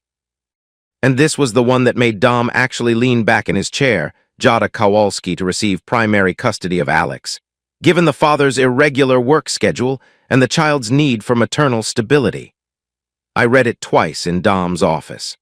The garlic smell from Sal's was drifting up through the floorboards, which is a strange thing to remember, but you remember what you remember. "She's in a hospital bed," I said. "She's there because she was in a car with her boyfriend at midnight on a Thursday, and she's claiming I didn't meet her needs." Dom took off his glasses and rubbed his eyes. "Tim, I've been doing this for 22 years. The responding party always does this. They rewrite the marriage so that the affair becomes a symptom instead of a choice. It's a strategy. It works sometimes with the wrong judge. It won't work here. The custody part, Alex. That's the fight. Everything else is money and you're both broke, so the money fight is short. Custody is where they'll push because custody is leverage. If she gets primary, she gets the house, she gets support, she gets the narrative. We don't let that happen." He was right. Custody was the war, and Alex was the territory, and the thought of my son being reduced to a line item on a legal filing made me want to put my fist through Dom's filing cabinet. I did not. I have never been the kind of man who breaks things. The court appointed a guardian ad litem, a social worker named Mrs. Halloran. She was somewhere in her late 50s, with gray hair pulled back in a clip and the kind of face that suggested she had heard every lie a parent could tell and had developed an immunity. She interviewed Alex privately in a small room at the family court building on Arch Street. I was not there. Neither was Jada. That was the point. What Alex told her, and I only know this because Mrs. Halloran included it in her report, which Dom obtained during discovery, was this: "My dad is the one who's always there. He helps me with homework. He drives me to practice. He makes dinner even when it's bad. My mom, she was always leaving. She'd say she was going somewhere and she'd be gone all night. I didn't know where. Now I know where." Mrs. Halloran wrote in her assessment that Alex demonstrated a clear primary attachment to his father, and that the child's testimony, while age-appropriate in language, reflected a pattern of paternal reliability and maternal inconsistency that preceded the marital separation. Dom read that paragraph out loud to me and said, "This is the ball game." I did not celebrate. You do not celebrate winning custody of your own child. That is not a victory. That is a salvage operation. Meanwhile, the financial squeeze was doing what financial squeezes do, pressing from every direction at once, slowly, the way a vice works if you turn the handle one click at a time. I was paying the mortgage on the Fishstone house because Albrecht got a temporary court order before Dom could block it. I was paying rent on the Port Richmond apartment, $480 a month for one bedroom above a laundromat, with heat that worked when it felt like it, and walls so thin I could hear my neighbor's television through the drywall like it was in my living room. I was paying Dom. I was paying for Alex's school supplies, his basketball shoes, his lunch account. I was working every hour the company would give me plus side jobs on weekends. Furnace repairs in Kensington, window units in Bridesburg. A full duct install in a row home in Port Richmond that I did in 2 days for cash because the homeowner was an old woman who reminded me of my mother, and who paid me in hundreds she pulled from a coffee can in her pantry. I lost 10 pounds. My clothes started fitting wrong, my jeans sagged at the waist, my work shirts hung loose at the shoulders. I was not eating enough because eating required time and money and the energy to care about myself, and I had allocated all three to other things. I started drinking more. Not dramatically, I did not stumble home or pass out on the couch or miss work. But 3 beers became 4. 4 became 5 on bad nights. The Ewingling went from something I drank because I liked it to something I drank because the silence in the apartment was too loud without it. Ray noticed. Of course he noticed. Ray notices everything. That is what makes him a good foreman and an even better friend. He started bringing extra food to job sites. "My wife made too much," he would say, handing me a Tupperware of rice and beans or a foil-wrapped burrito or a bag of empanadas that his mother-in-law made every Sunday. His wife had not made too much. His wife had made exactly the right amount, plus 1 extra portion, because Ray had asked her to, because Ray Gutierrez is the kind of man who fixes things without telling you he is fixing them. Nathaniel started coming to the apartment on Sundays. He would take the bus from Kensington, 40 minutes each way, with his oxygen tank on a cart, and he would show up at my door with a grocery bag and cook. Kielbasa and sauerkraut, potato soup, things his wife used to make, things he had learned to make after she died because the alternative was eating from cans for the rest of his life. He never said, "I'm worried about you." He never said, "You're drinking too much." He just showed up, cooked, ate with Alex and me, washed the dishes, and took the bus home. That was his language, food and presence. It was enough. Then came the phone call I did not expect. Marcus Palmer, Jada's father. Marcus is a man I could count on one hand the number of times I had heard him speak more than 3 sentences in a row. He is 65, retired from the docks, a man built like a shorter, wider version of Cody, but without Cody's volume. He spent most family gatherings in a corner chair with a plate of food and a beer, watching other people talk the way a man watches a game he decided long ago not to play. Claire ran the Palmer household the way a general runs a campaign, loudly, strategically, with complete conviction that her version of events was the only one that mattered. Marcus let her. I never knew if that was wisdom or surrender, maybe both. He called me on a Tuesday afternoon. His voice was low, like he was holding the phone close to his mouth and keeping the volume down deliberately. "Timothy, come by the house this afternoon, 3 o'clock. Claire's got her hair appointment." I went. The Palmer house was a brick twin in West Oak Lane, bigger than my father's place in Kensington, with a concrete porch and a storm door that Claire kept spotless, and a small front yard where Marcus had once tried to grow tomatoes and given up after 2 summers of rocky soil and neighborhood cats. The house smelled like Folgers and Pine Sol and the particular stillness that fills a home when one person has left and the other can finally breathe. Marcus sat me down at the kitchen table. He poured 2 cups of coffee from the pot, Folgers, black, the only kind, the same as my father. The table had a plastic tablecloth with a floral pattern that Claire had picked out, and that Marcus had never expressed an opinion about because expressing opinions about tablecloths was not something Marcus Palmer did. He sat across from me. He wrapped his hands around his mug. They were dock hands, thick, scarred, the knuckles permanently swollen from decades of handling cargo in weather that did not care about your joints. He looked at the table for a long time. "I know what my daughter did," he said. I did not respond. I waited. "Claire don't want to hear it." "Claire's got her version and she's dug in like it's a foxhole and she'll die in it before she changes her mind. That's Claire, you know that." He took a sip. "But I know, I saw it same as Kelsey saw it. The late nights, the new clothes, the way she'd come home smelling like a different person. I'm old, Timothy, I'm not stupid." "I never thought you were, Mr. Palmer." "Marcus. Marcus." He reached into his back pocket and pulled out a white envelope, not thick. He slid it across the table. I picked it up. Inside was cash, $200 bills, crisp, the kind of bills that come from a bank withdrawal, not a mattress. "For Alex," Marcus said. "School things, basketball shoes, whatever the boy needs. I know you're stretched thin. I know what lawyers cost." "Marcus, I can't take this." "Boy." He looked at me, and his eyes were the same dark brown as Jada's, and for a moment I saw my wife in her father's face, and it hit me in a place I did not know was still exposed. "I couldn't look your mother in the eye if she was still here and I didn't do something. Denise Kowalski was a good woman. She raised a good man. My daughter did that man wrong. This doesn't fix it, nothing fixes it, but it's something." I took the money. I put it in my jacket pocket. Marcus nodded once, the way men nod when a transaction is complete and further discussion would only diminish it. "Don't tell Claire," he said. "I won't." We finished our coffee. He walked me to the door. On the porch, he stopped and put his hand on my shoulder, heavy, brief, the weight of it carrying something his words could not. "You're a good father, Timothy. That boy is lucky." He went inside. The storm door closed behind him. I stood on the Palmer porch in West Oak Lane, and I held $2,000 in my pocket that my father-in-law had given me in secret, because his wife would not allow the truth in her house, but he could not live with himself if he pretended it did not exist. I drove back to Port Richmond. I put the money in a coffee can in the kitchen cabinet.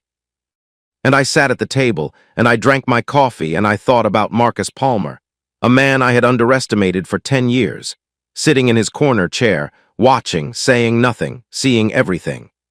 Here is what the discovery process revealed, piece by piece, like an archaeologist brushing dirt off something that has been buried and should have stayed buried. Dom Ferraro obtained the records through a standard discovery request: phone logs, credit card statements, the police accident report, the insurance claim documentation. Catherine Albrecht fought it, filed a motion to limit scope, argued relevance.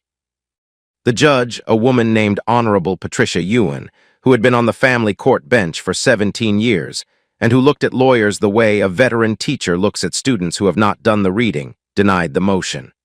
"Counsel," she said, "your client was in a car with a man who was not her husband at 11 o'clock at night on a major expressway. The relevance is self-evident." The records told a story. Here is the story they told. February 2012.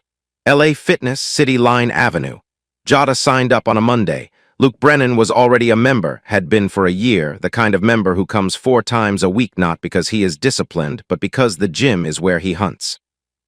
He was a pharmaceutical sales rep for a mid-tier company operating out of an office park in King of Prussia. His job was persuasion, walking into doctors' offices with samples and brochures, and a smile calibrated to make busy people trust him for 7 minutes, which was all he needed to close. He used the same skill set at the gym. According to the timeline Dom reconstructed, Luke spoke to Jada for the first time on a Tuesday, complimented her form on a lat pull-down, which is the gym equivalent of "do you come here often?" Except it works because it sounds like expertise. By Thursday, they were texting. By the following week, they were having coffee at a Starbucks near the gym. By March, they were at the Courtyard Marriott off the Blue Route. Every Thursday. 9 months. 36 Thursdays, give or take. 36 times my wife drove to a hotel room off an expressway and met a man who sold pills for a living and wore a Patagonia vest like it was a personality trait. The credit card she opened in her own name, the one I did not know about until I found the phone, showed a pattern so regular it could have been a subscription service. Courtyard Marriott, $129 per night, charged every Thursday between March and November. Restaurant charges at places I had never heard of: a bistro in Westchester, a sushi place in Downingtown, an Italian spot in Exton. All of them 40 minutes or more from Fishtown. All of them chosen for distance, for anonymity, for the luxury of being strangers in a place where nobody would recognize a dental hygienist and a pharma rep pretending they were not married to other people. The total, when Dom added it up, was just over $7,000. $7,000 in hotel rooms and dinners and the infrastructure of deception. I was picking up side jobs to keep the electricity on, and Jada was financing a parallel life on a credit card I did not know existed. Dom said, "The card helps our case. She opened it in her own name, she hid the statements, and the charges show a clear pattern of extramarital activity." The judge will see this. $7,000, I said. It's not the amount, it's the intent. It's both, Dom. Now let me tell you about Luke Brennan, because you deserve to know what kind of man my wife chose, and the answer is going to disappoint you. He was not a villain. He was not a dark, complicated figure with a tortured past and a dangerous magnetism. He was ordinary. That is the worst thing I can say about him, and it is the truest. Luke Brennan was 33 years old. He made $58,000 a year base plus commission, which sounded impressive until you realized the commission was unpredictable, and the base barely covered his lease payment on a Nissan Altima that he drove like it was a BMW. He had married Laura 3 years earlier in a ceremony at a country club in Bryn Mawr that Laura's parents paid for because Luke's contribution to the wedding fund was, according to Laura, enthusiasm and a nice suit. He had been bored within a year. Not unhappy, bored. The distinction matters. Unhappy people look for solutions. Bored people look for entertainment. Laura told me this. We were at the diner in Manyunk, our diner by now, the one with the cracked vinyl booths and the waitress named Patty who called everyone Hun, and who had stopped asking if we were together because the answer was complicated and she was too busy to unpack it. He did this before, Laura said. She was stirring her coffee with a spoon, not drinking it, just moving the liquid in circles the way people do when their hands need to be busy or they will do something else with them. A woman at his old company, a sales rep. I found a hotel receipt in his jacket pocket. He wasn't even careful about it. When I confronted him, he cried. He said it was a mistake. He said it would never happen again. I believed him because believing him was easier than not believing him. She put the spoon down. Then there was a neighbor's wife, at a cookout. I didn't find out about that one until after your call. She told me herself, showed up at my door the week after the accident and said she was sorry. She didn't know he was married when it started, which was a lie, but at least she had the decency to come to the door. So this is who he is, I said. This is who he is, not a monster, not a predator. Just a man who needs to feel interesting and doesn't know how to do it on his own, so he borrows it from women who don't know him well enough to see how ordinary he actually is. I thought about that. I thought about Jada, who had told Kelsey that Luke understood her, that he made her feel alive. I thought about what alive meant in this context, whether it meant genuine connection or whether it meant the chemical rush of secrecy, the thrill of being someone else's choice instead of someone else's habit. I thought about myself, my cracked hands and my grease-lined nails and my faded eagle's tattoo, and I wondered if ordinary was the thing Jada was running from, and if so, whether she had run straight toward a different kind of ordinary and mistaken it for something better because it came in a nicer vest. Kelsey confirmed what I suspected. She came to the apartment one evening, unannounced, which was unlike her, carrying a six-pack of Coors Light, which was very like her. She sat on the folding chair in my kitchen and told me what Jada had told her during the months of the affair, before the accident, before everything burned. She said you were roommates, Kelsey said. She said you hadn't touched her in over a year. She said Luke understood her in ways you couldn't because you were always working, always tired, always somewhere else. I took a long pull from the bottle. She's right about the first part. We hadn't. But she left out the part where every time I tried, she was too tired, too busy, or had somewhere to be. Hard to touch someone who's always walking out the door. Kelsey looked at her beer. She did not argue. She did not defend. She sat with it, the way honest people sit with truths that do not have clean edges. She told herself you were already gone, Tim. She told herself the marriage was dead. It was easier to believe that than to admit she was the one killing it. Now let me tell you about the night of the crash, because you have the shape of it but not the details, and the details are where the stupidity lives. The police report was dry. The insurance investigator's file was drier. But between the two of them, the picture came into focus like a photograph developing in a darkroom, slowly, then all at once. November 8th. Luke and Jada had dinner at an Italian restaurant in Westchester called Tavola. A place with dim lighting and cloth napkins, and a wine list that neither of them could afford, but both of them ordered from because the affair ran on the fuel of pretending to be people they were not. They left the restaurant at 10:15 p.m. Luke drove. They took the Schuylkill Expressway eastbound, headed back toward the city. At 10:47 p.m., Jada's phone buzzed. It was a text from me. I had sent it earlier that evening before the hospital called, before any of this. Alex has a game Saturday at 10, confirming you're picking him up at 9. A text about basketball, about our son. About the ordinary machinery of co-parenting that continues to grind forward even when the marriage powering it has already failed. Luke saw the phone light up. Luke saw my name on the screen. And Luke, a man whose entire emotional architecture was built on the premise that he was more interesting than the husbands he replaced, reached across the center console and grabbed for the phone. Jealousy, not about me specifically. About the fact that Jada had a life outside of him, a life with a husband and a son and a basketball schedule, a life that his Thursday night fantasy could not fully replace. He reached for the phone the way a child reaches for a toy another child is holding, reflexive, possessive, stupid. He crossed the center line. An oncoming truck swerved. Luke overcorrected. The car hit the guardrail at approximately 53 miles per hour and rolled once. Jada was not wearing her seatbelt. Luke was.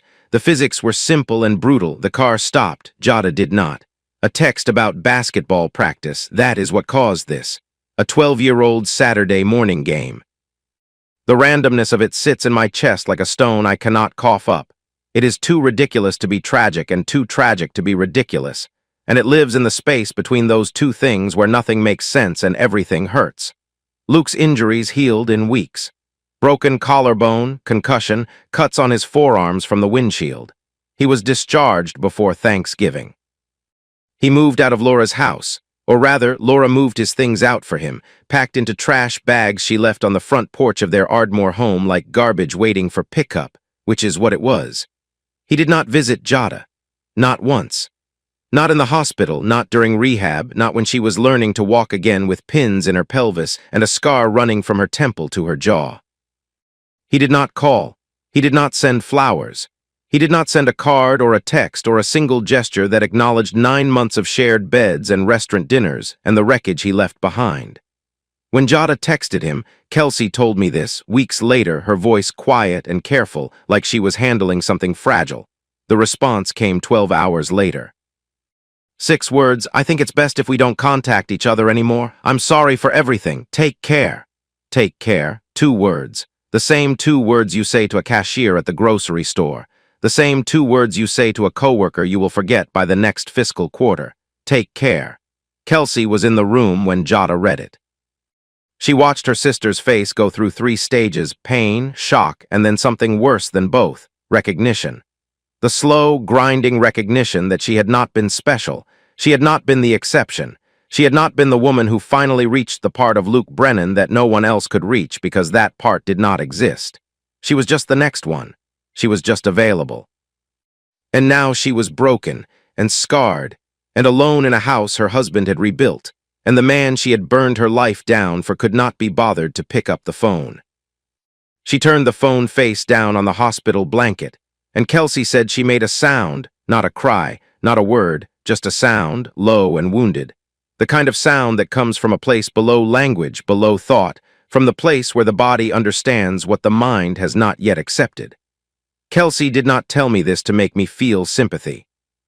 She told me because she needed to say it out loud, and I was the only person who would understand what it meant. And I did understand. I understood it in the way that you understand something you wish you did not, completely, and against your will. I drove home from the diner that night, and I parked outside the Port Richmond apartment, and I sat in the van with the engine off. The laundromat below was still running. I could hear the dryers through the floor, the steady tumble and hum of machines doing what machines do, which is turn and turn and turn without asking why. I thought about Jada sitting at the kitchen counter in the Fishton house, the counter where I had found the phone. I thought about her scrolling to that last message, reading those 2 words over and over and realizing that the man she had chosen over me had not chosen her at all. And I felt something I did not expect, not satisfaction, not vindication, something quieter, sadder, harder to name.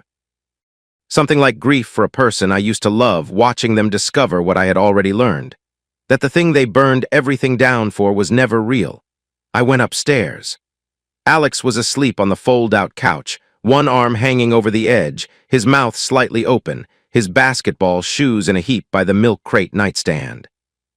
The Allen Iverson poster on the wall caught the streetlight through the window, and Iverson's crossover stance threw a shadow across the ceiling. I pulled the blanket over my son's shoulders. I checked the lock on the door. I turned off the light. And I went to bed in a room the size of a closet, in an apartment above a laundromat, in a city that does not stop humming no matter what breaks inside of it. January 2013, 2 months after the crash. The apartment above the laundromat on Allegheny Avenue had 3 things going for it. It was cheap, it was mine, and it was honest. That was the whole list. The heat came through a baseboard unit that I could have fixed in 20 minutes if the landlord would let me open the wall. But the landlord was a man named Petrosian who lived in Bucks County and answered maintenance, requests the way most people answer calls from telemarketers, which is to say, never. The walls were so thin I could hear my neighbor, a night shift nurse named Dolers, watching Jeopardy every evening at 7. I knew she was good at history and terrible at science. I knew her cat's name was Biscuit because she said it approximately 40 times a night. I knew more about Dolers through drywall than I had known about my wife through 10 years of marriage, and I am not sure what that says about either situation. I set up Alex's space in the living room. A fold-out couch I bought from a guy on Craigslist for $60. The frame squeaked when you sat down, but the mattress was decent. A milk crate turned on its side for a nightstand. And taped to the wall above the couch, a poster of Allen Iverson in the crossover stance. The famous one, The one every kid in Philadelphia has had on their wall at some point, because Iverson was proof that you did not have to be the biggest to be the best. Alex picked it out himself at a thrift shop on Girard Avenue. He stood in front of the poster bin for 10 minutes, flipping through Eagles prints and Rocky stills and faded Springsteen concert ads, and then he pulled Iverson out and said, "This one." No explanation, no discussion, just certainty. He was 12 years old and he already knew what he wanted on his wall, which is more than I could say for myself. The first few weekends were strange. Every other Friday I picked Alex up from school, and we drove to Port Richmond, and we climbed the stairs past the laundromat where the dryers hummed and the air smelled like fabric softener and lint. And we entered this apartment that was not a home yet, but was trying to become one. We ordered pizza from Angelo's on the corner, plain for me, pepperoni for him, and we watched Eagles games on a TV with a cracked bezel I found at a Goodwill for $15. The picture had a thin green line running down the left side of the screen, which meant every wide receiver on that side of the field looked like he was running through a laser beam. Alex said it made the games more interesting. I let him have that. Those Friday nights were quiet in a way I was still learning to read. Not the dead quiet of the Fishton house in its last year, where silence meant distance. This was a different quiet, tentative, careful, the quiet of two people figuring out a new shape for something that used to be a different shape. Alex did his homework at the kitchen table while I cooked. I use the word cooked loosely. I made spaghetti. I made grilled cheese. I made scrambled eggs and toast, which Alex called breakfast dinner, and which I called the limits of my ability. One night I tried to make the pierogies my mother used to make, rolled the dough, mixed the potato filling, pinched the edges shut the way I remembered her hands doing it. They came out wrong. Thick, lumpy, the dough tearing at the seams. Alex ate 3 of them and said they were good. They were not good, but he ate them, and that was enough. March 2013. The divorce finalized. I sat in Dom Ferrero's office on a Wednesday afternoon. The garlic smell from Sal's was particularly strong that day. Someone downstairs was making a pie with extra garlic knots, and the smell climbed the stairs and settled into the office like an uninvited guest who planned to stay. Dom had the papers spread across his desk. Final decree. Custody arrangement, shared with primary residence at my address per Mrs. Halloran's recommendation. The Fishton house went to Jada. Assets split 50-50, which meant we divided a savings account that had $4,000 in it and argued for 2 months over who kept the washing machine. She kept the washing machine. I kept my tools. That felt about right. Dom handed me a pen. I signed. He shook my hand across the desk. His palm was dry, his grip firm, the handshake of a man who had seen 1,000 of these moments and still treated each one like it mattered. "You handled this better than most," he said. "I don't feel better than most." "Nobody does. That's not what I said." I walked down the stairs, past Sal's, into the street. Frankfurt Avenue was doing what Frankfurt Avenue always does: traffic, noise, a bus pulling away from a stop with a hiss of hydraulics, a woman pushing a stroller while talking on her phone, a kid on a skateboard grinding the curb outside the check cashing place. The world was in motion. My marriage was over. The two things happened at the same time in the same city, and neither cared about the other. I sat in the van for a while. Then I drove to the apartment, and I took Alex's basketball shoes to the shoe repair place on Aramingo because the sole was separating on the left one, and he had a game on Saturday, and new shoes cost $60, and a repair cost $8. The cobbler was an old man named Mr. Haddad who had been resoling shoes in the same shop since 1979 and who worked with a radio playing Arabic music so softly it sounded like the building itself was humming. He looked at the shoe, turned it over, said, 20 minutes. I waited. He fixed it. I paid. I went home. That is what divorce looks like, not the drama. Not the courtroom scene from the movies. Just a man getting his kid's basketball shoe fixed on the same afternoon his marriage officially ends, because the shoe needs fixing and the game is Saturday and life does not pause for your grief. 2 weeks later, Alex asked the question. We were on the fold-out couch. Eagles were playing a rerun, not even a good game, a blowout loss from earlier in the season that neither of us had any reason to rewatch except that the TV was on and changing the channel required energy and we were both low on it.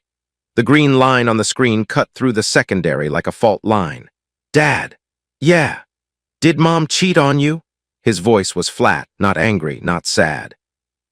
Just flat, the way a voice goes when a person has been rehearsing a question for weeks and has stripped all the emotion out of it during practice. He was looking at the screen, not at me. I picked up the remote and turned off the television. The screen went black and the green line disappeared and the room got very quiet except for Dollar's Jeopardy coming through the wall. I could hear Alex Trebek asking about the Ottoman Empire, which felt like a strange soundtrack for this moment, but you do not get to choose your soundtracks. I turned to my son. He was still looking at the blank screen. Yeah, I said. She did. He nodded. One nod, small. Your mom made a mistake, I said. A big one, it broke our family apart, and I'm not going to sit here and pretend it didn't. But she's still your mom, she loves you, that hasn't changed and it won't change. I know she loves me, that's not what I'm asking. That stopped me. What are you asking? He finally looked at me. His eyes, Jada's eyes, dark brown, the same ones that crinkled when she laughed at a block party 12 years ago, were steady. I'm asking if you're okay. I opened my mouth. Nothing came out for a second. Then I said, I'm working on it, bud. Okay. He reached for the remote and turned the TV back on. The green line reappeared. The Eagles were still losing. Can we watch the game? It's a rerun. We already know they lose. I know. Can we watch it anyway? We watched it anyway. Laura Brennan and I kept meeting at the Man-Yunk Diner, every other Thursday. Always the same booth, second from the back, under a framed photograph of a fishing boat that had no connection to anything and that neither of us ever commented on. Patty the waitress brought coffee without being asked. 2 mugs, 2 creamers for Laura, black for me.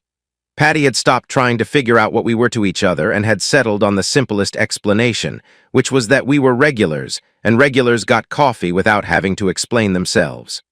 Laura's divorce from Luke had finalized a month before mine. Quick, clean, brutal. No children, no house, just a lease and some furniture and a set of wedding china that Laura's mother had given them and that Laura returned to her mother in the original box with a note that said, "These didn't work out." He moved to Wilmington, she said one Thursday, stirring her coffee. Got a new job, same company, different territory. Apparently Delaware needs pharmaceuticals too. Imagine that. His mother called me last week, asked if I was sure I couldn't work things out. Laura smiled, not a happy smile, a tired one. I said, Mrs. Brennan, your son was in a car with another woman at midnight and put her through a windshield. What exactly would you like me to work out? What'd she say? She cried. Then she said he's always been sensitive and maybe I didn't understand his needs. Laura put her spoon down. Sensitive, her word, like crashing a car with your girlfriend is a personality trait. I laughed. It surprised me, the sound of it, the way it came out rough and unexpected, like a door opening in a room that had been sealed shut. Laura looked at me. That's the first time I've heard you laugh, she said. Don't get used to it. I won't. We sat there, 2 people on opposite sides of the same wreck, drinking coffee under a photograph of a boat neither of us would ever sail on. There was no romance in it. There was something better, the comfort of being understood by someone who had earned the understanding the hard way. Ray Gutierrez's younger sister started bartending at a place called Flanagan's on Richmond Street. I had been going to Flanagan's maybe twice a month since moving to Port Richmond. Not to drink heavily, not to socialize, just to sit at a bar that was not my apartment, and drink a beer that was not from my refrigerator and exist among people who did not know my story or did not care. Alexa Vega was 29. She had Ray's build compact, solid, but none of his silence. She talked the way some people breathe, constantly, easily, without apparent effort. She was studying criminal justice at community college during the day and pouring drinks at night, and she had opinions about everything, and shared them with the confidence of a person who had not yet been wrong enough to learn caution. The first 3 times I sat at her bar, she treated me like any other customer. Beer, tab, good night. The 4th time, she leaned on the bar and said, You sit here like you're waiting for something bad to happen. I looked up from my Ewingling. Maybe I am. Well, it's not coming tonight, so you might as well tell me why you keep watching the Phillies score when you clearly don't care about the Phillies. How do you know I don't care about the Phillies? Because they just went up by 3 and you didn't blink. You're either dead inside or you're an Eagles guy pretending to watch baseball. I'm guessing Eagles. Your brother talks too much. My brother doesn't talk at all. That's how I know everything. I fill in the gaps. She wiped the bar with a rag that had seen better decades. He told me about you, though, just one sentence. He said, be nice to Kowalski, he's going through it. That's Ray. One sentence and somehow it says everything. I smiled. Not a big smile, not the kind of smile that changes a room or starts a story, just a small shift, a crack in the surface, the first one in a long time. Alexa noticed. Of course she noticed. She was Ray's sister and Gutierrez's notice everything. There it is, she said. I knew there was a human in there. She walked away to serve another customer. I sat at the bar and I finished my beer and I thought about nothing in particular, which was the first time in months I had managed that trick, and it felt like a small, quiet kind of freedom. Nothing happened between us, but something shifted. Like a thermostat clicking over from one setting to another, no visible change, no dramatic noise, just a different temperature in the room. And I noticed it the way I notice everything, quietly, precisely, and too late to do anything about it. Now I need to tell you about the other side, about what was happening in the house I built while I was learning to live in the apartment I rented. I was not there for most of this. I am reconstructing it from what Kelsey told me, what Alex showed me without meaning to, and what I saw with my own eyes on the few occasions when Jada's world and mine still overlapped. Jada came home from rehab in late January. 3 months of physical therapy, 2 surgeries on her pelvis, a face that would never look the same. Claire drove her. They pulled up to the Fishton Row house in Claire's Buick, and Claire helped her daughter up the front steps, the same steps where we used to sit on summer nights and listen to the neighborhood settle into sleep. And Jada walked through the door of a house that had become something she did not recognize. My tools were gone from the basement. The workbench where I used to sharpen drill bits on Saturday mornings, gone. My boots were gone from the hallway, the work boots I used to leave by the door because I could never remember to put them in the closet, the ones Jada used to complain about tripping over. Gone. My coffee mug, a white mug with a chip on the rim and a faded Eagles logo that I had been drinking from for 8 years, gone from the dish rack. The post-it notes were gone from the refrigerator. The refrigerator itself was still there, humming the way it always did, but the surface was blank, and a blank refrigerator in a house that used to communicate through yellow squares of paper is louder than any argument. Kelsey told me Jada stood in the kitchen for a long time. Just stood there, one hand on the counter for balance because her pelvis was still healing, and standing for more than 10 minutes made her legs shake. She looked at the blank refrigerator.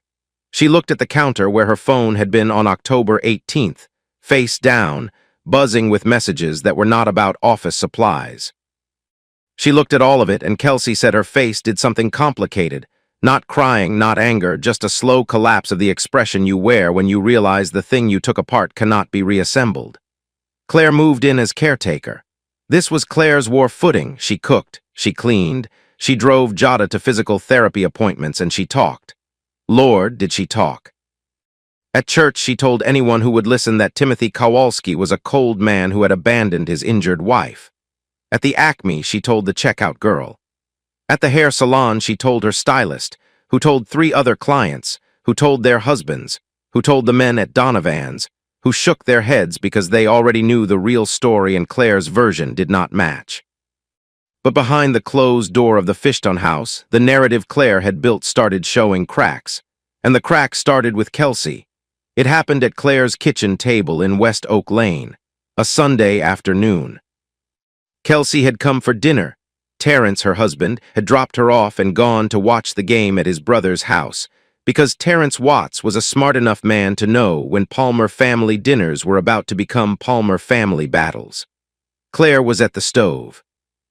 Jada was at the table, her cane leaning against the chair, the scar on her face still red and raised in a way that made it impossible to look at her without seeing it first and seeing her second. Kelsey was setting plates. Claire said, I talked to Pastor Whitfield. He thinks Timothy should come to a reconciliation meeting, if Timothy had any decency left. Mom. Kelsey put a plate down harder than necessary. The sound cracked through the kitchen. Stop. Stop what? Stop caring about my daughter's marriage? The marriage is over. Tim filed. It's done.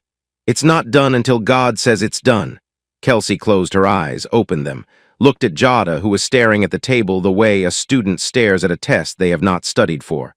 Mom. She was in the car with her boyfriend. Timothy didn't do this. Jada did. The kitchen went silent, not quiet, silent. The kind of silence that has weight to it, that presses on your eardrums, that makes the tick of the wall clock sound like a hammer. Claire turned from the stove. Her face was tight, her mouth a thin line, her eyes bright with the particular fury of a mother whose version of events is being challenged by another one of her children. How dare you? I'm not trying to hurt anyone. I'm trying to tell the truth, because nobody in this house is telling it, and it's making everything worse. The truth is that man left your sister in a hospital bed.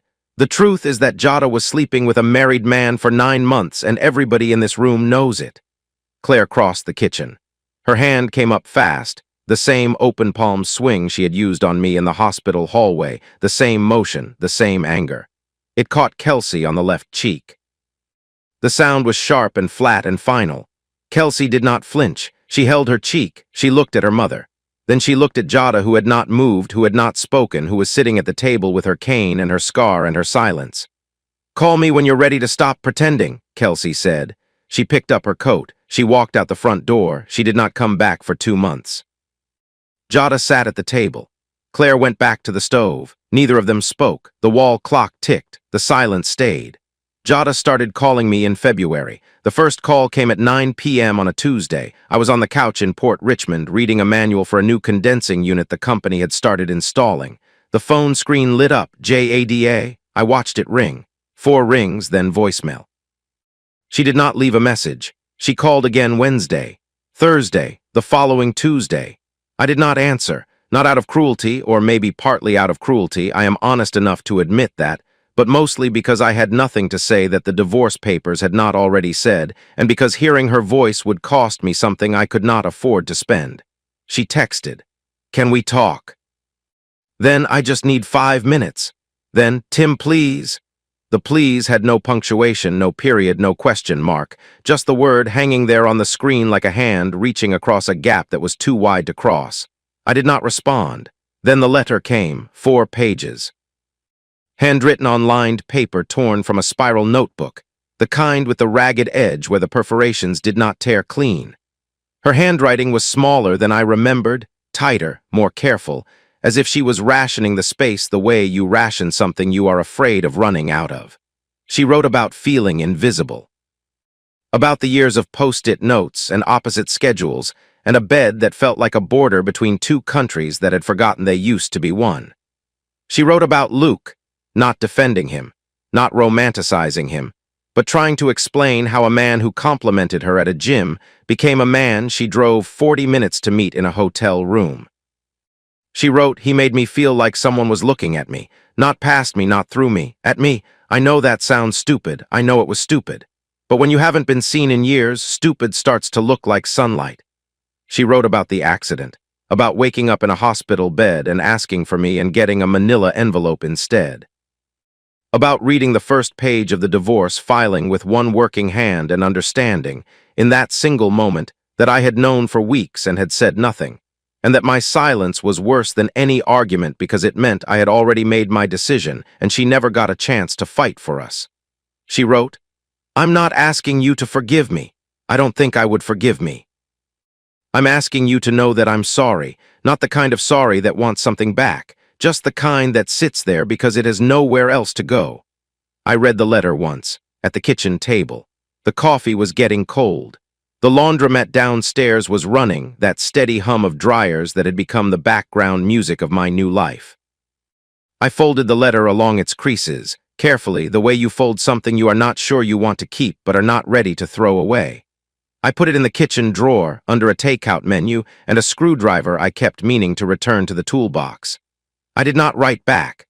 The letter was the most honest thing Jada had ever said to me, and it was 4 months too late. Alex visited Jada every other Saturday. That was the arrangement, my weekends with him, her weekends with him, alternating like a metronome keeping time in a song neither of us wanted to play. I drove him to the Fishton house and waited in the van. I did not go inside. I watched him walk up the steps, the same steps I had repaired in 2005 with pressure-treated lumber and galvanized screws, and disappear through the front door, And I sat there with the engine running and tried not to think about what was happening on the other side of that door. Kelsey told me later. Alex sat on the edge of the couch like a visitor in a stranger's house. His posture was stiff, his hands in his lap, his eyes moving around the room the way they move when a person is cataloging what has changed and what remains. When Jada tried to hug him, he allowed it. That is the word Kelsey used, allowed, which is the saddest word you can use to describe a child receiving affection from a parent. Jada asked about school. Fine, basketball. Fine, friends. Fine, every answer a closed door. Every door closed gently without a slam, which was somehow worse than slamming. Finally, Jada said, Alex, I'm still your mom. He looked at her. Kelsey said it was the look that undid her, not because it was angry or hateful, but because it was clear. The clear, unblinking gaze of a 12-year-old who had learned something about the world that 12-year-olds should not have to learn. I know, he said, 2 words. The same 2 words Luke Brennan had used in his last text, take care. Except these were different because they came from a child who meant them and who understood exactly how much they carried and how little they fixed. That was the visit, 90 minutes. Alex came back to the van and buckled his seatbelt and said, Can we get hoagies? And I said, Yeah. And we drove to the hoagie place on Aramingo and we ate in the van in the parking lot, and he did not mention his mother and I did not ask. And then there was the night I was not there for, the night Kelsey told me about months later in a voice so quiet I had to lean forward to hear it. A night in April, Jada alone in the Fishton house. Claire had gone home. The house was dark except for the kitchen light, the one above the counter, the one I had installed in 2006 because the overhead fluorescent buzzed at a frequency that made Jada crazy. She sat at the counter. She was holding her phone. She scrolled to Luke's last message, the one from November, the 6 words, the take care. She read it. She read it again. She had been reading it for months, Kelsey said, the way a person picks at a wound they know they should leave alone. She thought about the hotel rooms, the restaurants 40 minutes from home, the thrill of being someone's secret, which is a thrill that only works as long as you are too distracted to realize that being someone's secret means you are not important enough to be their truth. She put the phone down. She looked around the kitchen, at the counter where Timothy found the phone, at the refrigerator with no post-it notes, at the window above the sink where she could see the backyard, the small concrete square where Alex used to shoot baskets at a hoop Timothy mounted on the garage, a hoop that was still there, rusting slightly at the bolts because nobody had maintained it since Timothy left. Kelsey said Jada told her this. I was loved by a man who sat in a parking lot for 2 hours staring at a scratch on his windshield because he couldn't face what I'd done to him. A man who noticed scratches. A man who fixed everything. And I left him for a man who couldn't even send flowers to a hospital bed. I do not know if those were her exact words. Kelsey is a reliable narrator, but memory is imperfect, and pain reshapes language the way water reshapes stone slowly until the original form is gone. But the substance of it, the recognition, the reckoning that I believe, because I heard it in Alex's one-word answers. I saw it in the way Jada stopped calling me, stopped texting, stopped reaching for something I had already put out of reach. She was not giving up. She was understanding. And understanding when it comes too late is its own kind of punishment. Summer 2013, 8 months since the crash. Pastor Gerald Whitfield called me on a Monday evening. I was in the van, parked outside a commercial building in Conshohocken where I had just finished a compressor swap, and my hands smelled like refrigerant and my back ached from working in a crawl space designed for a man 6 inches shorter than me. The phone rang, and the caller ID said MT. Carmel Baptist, and I almost did not answer because I had not been to church in months, and I suspected this call was going to ask me to change that. Timothy, it's Pastor Whitfield. I'd like you to come to the church this Saturday. 2 o'clock, just a conversation, you and Jada. Pastor, I respect you. You married us, but the divorce is final. I know it's final. I'm not asking you to undo it. I'm asking you to sit in a room with the mother of your child and see if 2 people who used to love each other can find a way to be in the same city without bleeding. That was the thing about Whitfield. He did not push with force. He pushed with language. He found the exact sentence that made refusal feel small, and he delivered it in that deep, unhurried baritone that filled the sanctuary every Sunday and that made you feel, whether you believed or not, that someone was paying attention. 2 o'clock, I said. 1 hour, that's it. That's all I'm asking. Saturday. I arrived at MT Carmel at 1:55.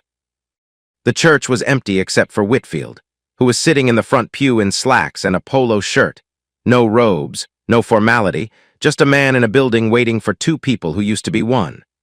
The sanctuary smelled like wood polish and old hymnals, and the light came through the stained glass in colored bars that lay across the pews like paint stripes on a hardwood floor. Jada came in at 2:03. She was walking with a cane, a plain wooden one, not the medical kind from the hospital, but something she had bought herself, as if choosing her own cane gave her some control over the thing that made her need one. The scar was visible. She had stopped trying to hide it with makeup. It ran from her left temple to her jawline, a raised pink line that the skin had not yet decided to forgive. She sat 3 pews back from me. We did not make eye contact.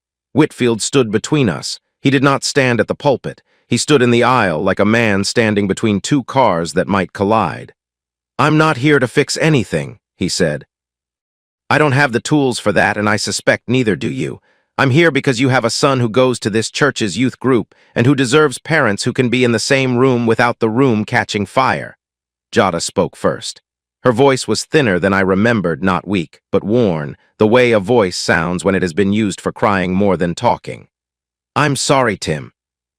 I know that doesn't fix anything. I know you've heard it, but I need to say it here, in this church, where we stood when we said those words that I broke."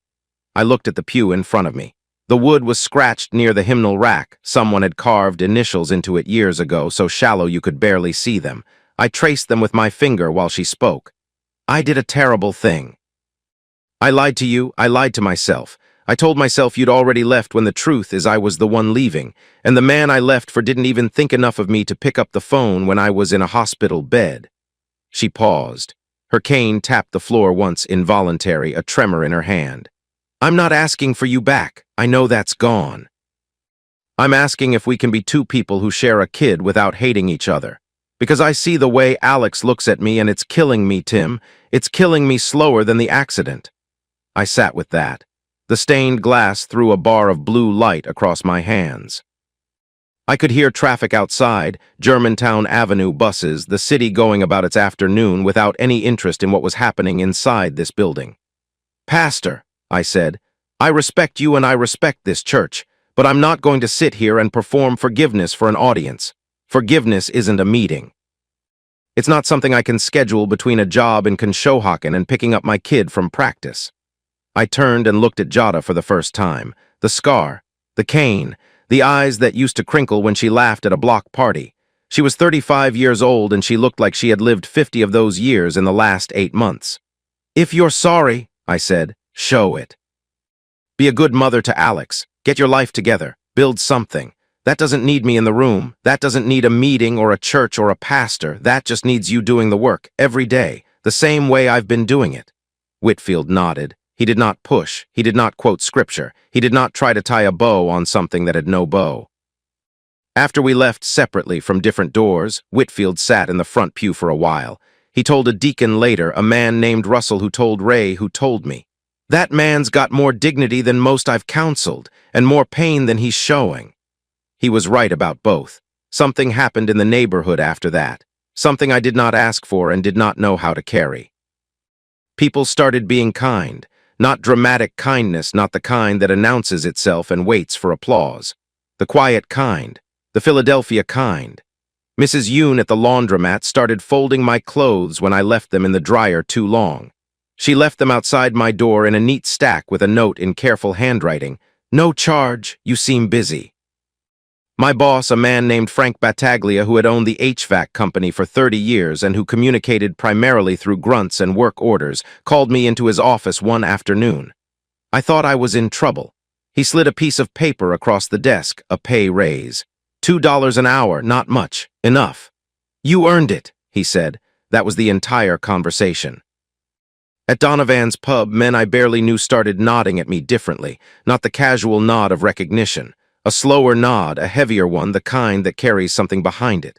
Sal the plumber bought me a beer one night and said, "You did right, Kowalski." He did not specify what right meant. He did not need to. I did not feel like I had done right. I felt like I had survived something, which is different. Doing right implies a choice between options, a moral calculation, a clear answer. I had not felt clear about anything since October 18th, 2012. I had felt stubborn. I had felt angry. I had felt numb, but clear? No. I stumbled through it the same way everyone stumbles through the worst thing that happens to them. One foot in front of the other, not because you know where you are going, but because standing still is worse. But the neighborhood saw something in it that I could not see from inside it, and I let them see it, because taking that away from people felt crueler than accepting it. Then Cody happened again. Alex had a basketball game at the rec center on Frankfurt, Saturday morning. The gym smelled like floor polish and teenage sweat, and the bleachers were half full with parents who were half watching the game and half watching their phones. I was in the second row, next to a woman named Maria whose son played point guard and who kept yelling instructions at her kid that contradicted what the coach was saying, which is a tradition as old as youth basketball itself. Halftime. I went outside for air. The parking lot was cold, late October now, almost a year since the crash, and the air had that Philadelphia autumn bite to it, the kind that gets into your jacket and stays. I was standing by my van, drinking a water bottle, thinking about whether Alex's left-hand layup was improving or if I was just being a hopeful father when Cody's truck pulled into the lot. He got out. He had been drinking, not falling down drunk, but the slow, steady drunk of a man who started at noon and was now operating at a constant low simmer. His eyes were red. His jacket was unzipped. He walked toward me with the deliberate gait of a man who had driven here for a purpose and was not leaving without fulfilling it. "Kowalski. Cody, your nephew's inside. He's having a good game." "Don't talk to me about my nephew." He closed the distance. His hand came up and shoved my shoulder hard, pushing me back against the van. The metal was cold through my jacket. His face was close. I could smell the whiskey and the chewing tobacco and the diesel that never leaves a trucker's skin. "You ruined my sister's life." "I didn't ruin anything, Cody, and you need to back up." He shoved me again, harder. My back hit the side mirror and it folded flat against the door. I did not swing. I wanted to. My hands were fists at my sides and every muscle in my arms was tight and my jaw was clenched so hard my molars ached. But I looked past Cody and I saw the gym door and I thought about Alex inside and I thought about my father's voice saying the thing about the scene and I unclenched my hands. "There are 20 parents in there, Cody, and your nephew is one of those kids on the court. You want him to come out here and see his uncle throwing punches in the parking lot?" Cody hesitated. His fist was raised. His face was working through something, rage fighting with the last scraps of sense that whiskey had not yet drowned. A voice from behind us. "Everything okay out here?" A parent. A man I did not know, tall, wearing a Temple sweatshirt, standing near the gym door with a phone already in his hand.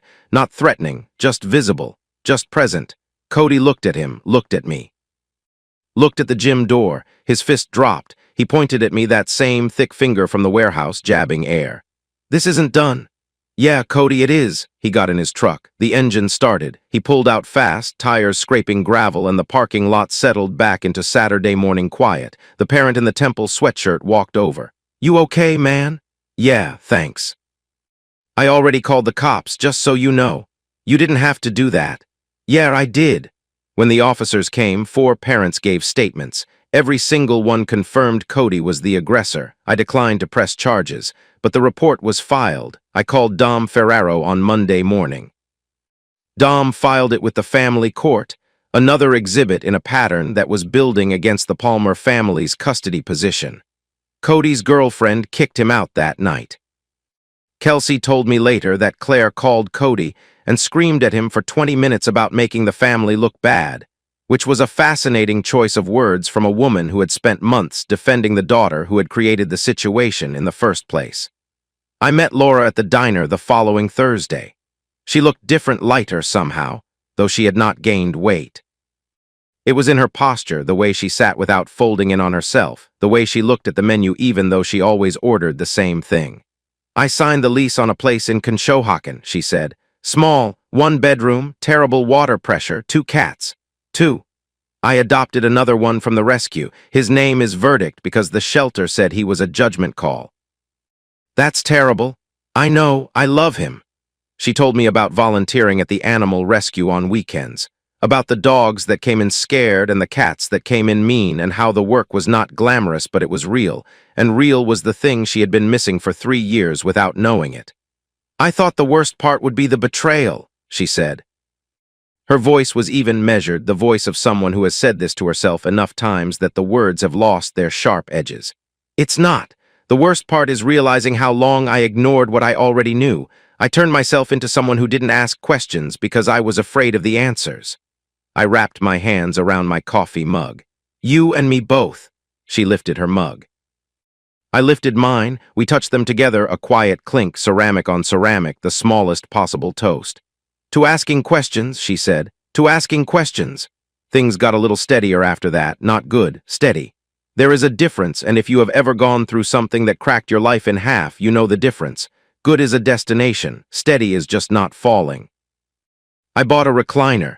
Used from a second-hand store on Kensington Avenue, brown corduroy, with a lever on the side that stuck unless you pulled it at exactly the right angle. It was ugly. It was comfortable. It was the first piece of furniture I had bought for myself since the apartment, and sitting in it felt like a small act of permanence, like I was telling the apartment, I'm staying. I started coaching Alex's rec league basketball team. Not because I was qualified. My basketball knowledge peaked somewhere around knowing that the ball goes in the hoop and the clock counts down. But because the previous coach moved to Delaware and nobody else volunteered, and because showing up is the only thing I have ever been consistently good at. The kids were 12 and 13, and terrible in the specific, wonderful way that 12 and 13-year-olds are terrible at sports. Enthusiastic, uncoordinated, and convinced that every possession should end in a three-pointer. Alexa came to a game. I did not invite her. She just appeared in the bleachers one Saturday with a bag of soft pretzels from the vendor outside, the big, warm kind, dusted with salt, the kind you can smell from 3 rows away. She sat down like she belonged there.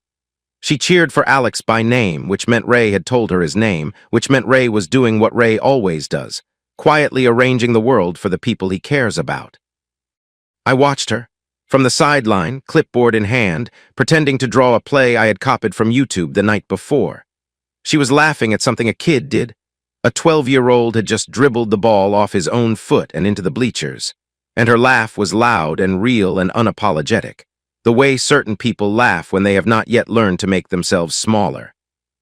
Something cracked open in my chest, not broken, not healed, just open, like a window that has been painted shut for years and someone finally pushed hard enough to break the seal, and now there is air coming through and the air is cold and new and you are not sure if you want it, but it is there. I told my father about it. Not about Alexa specifically, I was not ready to name it.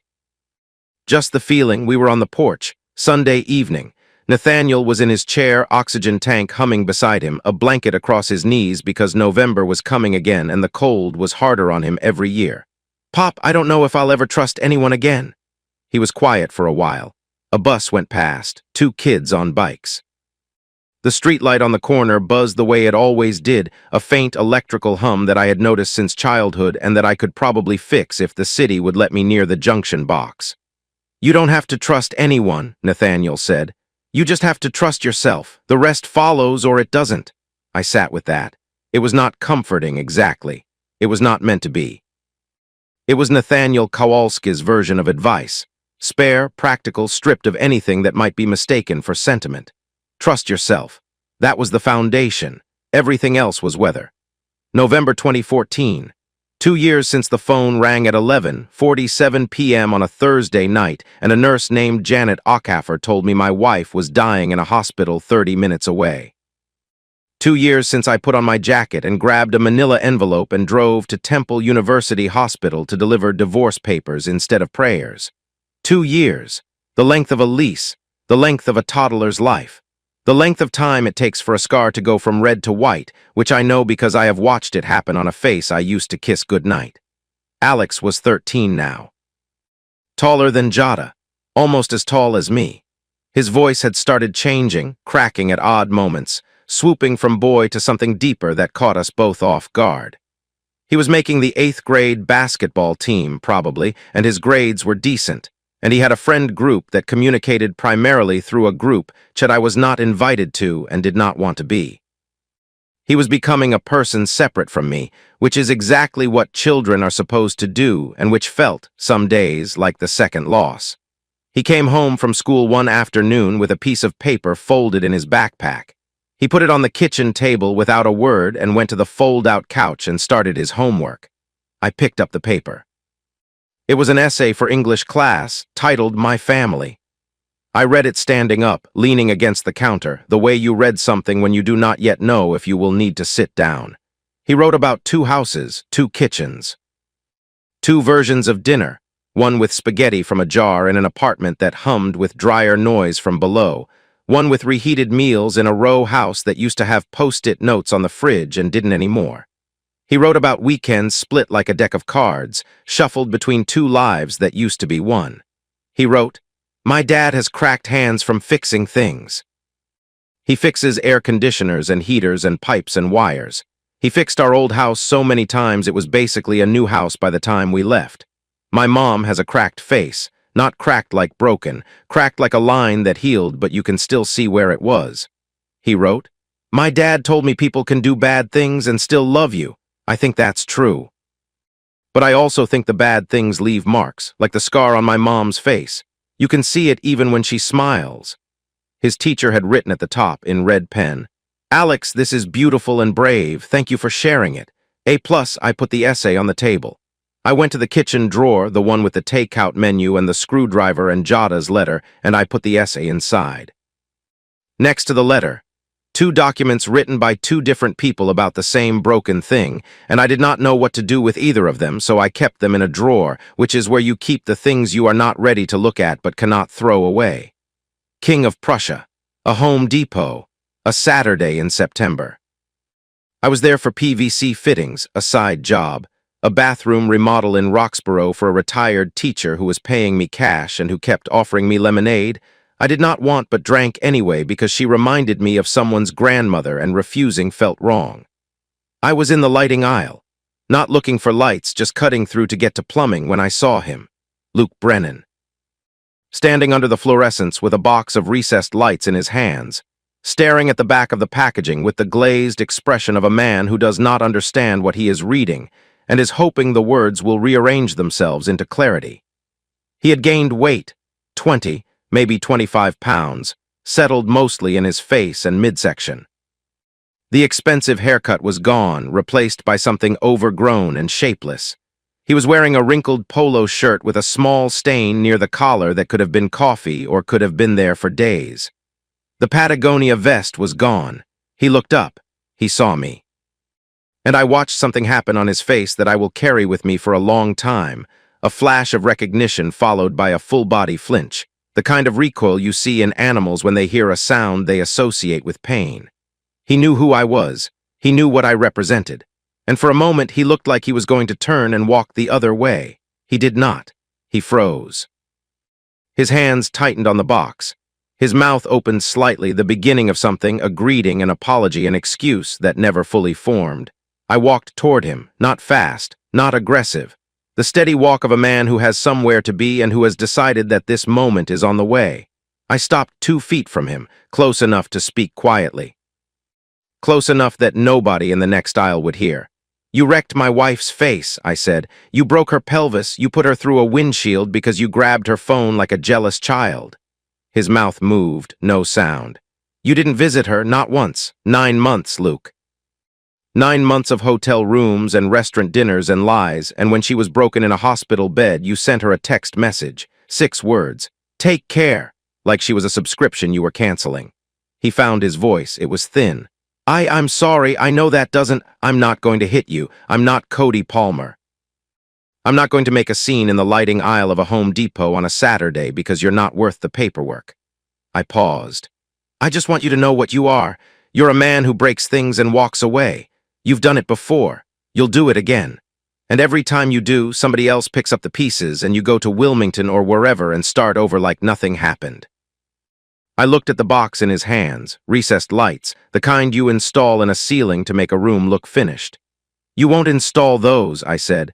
You'll buy them and they'll sit in your garage for 6 months and then you'll throw them away. Because you don't finish things, Luke, that's what you are. I walked away. I got my PVC fittings. I paid at the self-checkout. I drove to Roxborough and I installed a bathroom sink for a retired teacher, and I drank her lemonade, and I did not think about Luke Brennan standing in the lighting aisle of a Home Depot holding a box of lights he would never install. That is a lie. I thought about him the whole drive. I thought about how small he looked, how ordinary. How the man my wife had burned our life down for was standing in a home improvement store on a Saturday afternoon with a stain on his shirt and 20 extra pounds, and the posture of someone who had been caught at something he could not undo. And I thought, that is what it looks like.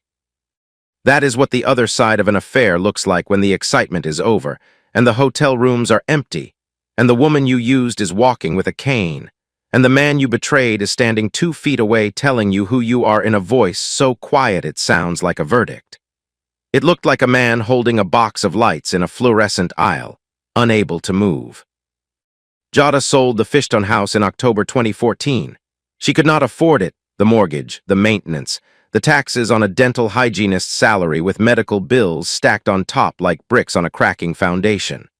The house went on the market and sold in 3 weeks to a young couple from Northern Liberties who planned to gut it and renovate. I drove past on the day she moved out. I did not plan to. I was coming back from a job in Bridesburg and the route took me down the street and I could have turned left on Palmer and avoided it entirely, but I did not turn left. I drove straight, and I saw her. She was standing on the front porch with a cardboard box in her arms, the same porch where we sat on summer nights, the same steps I rebuilt with pressure-treated lumber. She was looking at the street, at the row houses across the way, at the sidewalk where Alex used to ride his bike, at the corner where we could see the glow of the bar sign at Donovan's. She was looking at it the way you look at a place you know you are seeing for the last time. The scar caught the afternoon light. White now, mostly, healed, but visible, always visible. I did not stop. I kept driving. The rearview mirror held her for 3 seconds, maybe 4, a woman on a porch with a box, getting smaller, and then I turned the corner and she was gone. Alexa showed up at Alex's game the next Saturday. She did not ask if she could come. She just appeared, the way she had started appearing, at games, at the bar, at job sites with coffee, at the edges of my life with a consistency that was either persistence or patience, and I had stopped trying to determine which. After the game, Alex's team won by 6, and Alex had 12 points, including a left-hand layup that was definitely improving. She walked with me to the parking lot. Alex was ahead of us, bouncing the ball, practicing the crossover he had been working on since September, and that still looked more like a stumble than a move, but was getting closer. "You know I like you, right?" she said. No preamble, no warm-up. The way you say something you have decided to say and are not interested in approaching gradually. Not in a friend way. In the way where I think about you when I'm doing boring things like inventory, and I find reasons to come to basketball games even though I know absolutely nothing about basketball. I kept walking. My hands were in my jacket pockets. The air was cold. Alex was 20 feet ahead, the ball echoing off the pavement in a steady rhythm. "I know," I said, and I'm not ready. I might never be ready. I spent 10 years building something and it burned down, and I'm still standing in the ashes figuring out which pieces are mine and which pieces are gone. I don't want to start something with you and break it because I'm still broken from the last thing. She was quiet for a few steps. Her breath came out in small white clouds. She was wearing a jacket that was too thin for the weather and she did not seem to care. "Okay," she said. "I hear that and I'm not going anywhere." "Alexa, I'm not asking you for anything, Tim. I'm telling you something. I'm not going anywhere. You can be not ready for as long as you need to be not ready. I'll be at the next game. I'll bring pretzels." She walked to her car. She got in. She drove away. The next Saturday she was in the bleachers, bag of pretzels, cheering for Alex by name, sitting there like she belonged. I watched her from the sideline, and I felt it again, that crack in my chest. Not broken, not healed, just open. A window, air coming through. Cold, new, uncertain, but air. November 2014, the porch. My father's house in Kensington looked the same as it always had, brick, chain link, the Virgin Mary statue beside the front steps that my mother placed there in 1985, and that time and weather had worn but not moved. The porch light was on. It was always on when Nathaniel was expecting me, which was always because Nathaniel Kowalski expected his son the way the porch expected the light, without question, without condition, as a fact of the structure. He was in his chair, blanket across his knees. Oxygen tank beside him, the low hiss of compressed air, a sound I had known for years, and that I associated now not with sickness but with endurance. The sound of a man who refused to stop breathing even when his lungs had decided to make it difficult. He was 69 now, thinner. His hands shook when he lifted his coffee, a tremor that had started in the spring and that he dismissed as the cold, regardless of the temperature. Alex was inside at the kitchen table doing algebra homework. I could see him through the window, hunched over a textbook, pencil moving, his face lit by the overhead light in the kitchen where my mother used to make pierogies. He was 13 and he was doing homework at his grandfather's table, and the world had not stopped turning, and that was something. I sat in the chair beside Nathaniel. The folding aluminum one, the same one that had been on this porch for as long as I could remember, the one with the frayed nylon webbing that sagged in the middle, and that Nathaniel refused to replace because it still holds. I held a cup of coffee, Folgers, black. The street was quiet. A car passed. A dog barked 3 blocks over, the deep, rolling bark of a big dog, a sound that carried through Kensington's narrow streets and bounced off brick walls until it could have been coming from anywhere. "You remember what I told you?" Nathaniel said. "About the plan?" "I remember." "Did it work?" I took a sip of coffee. It was hot and bitter and exactly the same as it had been every time I had sat on this porch and drank from this pot for the past 30 years. Some things do not change. That is not always a comfort, but tonight it was. "The plan worked," I said, "but I'm not sure I did." Nathaniel turned to look at me. His eyes were clear. That was the thing about my father. His body was failing him piece by piece, but his eyes stayed sharp. The eyes of a man who had spent 40 years watching steel get poured and who had learned to see what mattered and ignore what didn't. "What does that mean?" "It means I did everything right. I didn't make a scene. I gathered the evidence. I hired the lawyer. I filed the papers. I got custody. I kept working. I kept showing up." I paused. "But I don't feel right. I feel like I survived something, and surviving isn't the same as winning, and winning isn't the same as being okay." Nathaniel reached over and squeezed my arm. His hand was cold. It was always cold now, the circulation going the way the lungs had gone, slowly, stubbornly, against his will. But the grip was firm.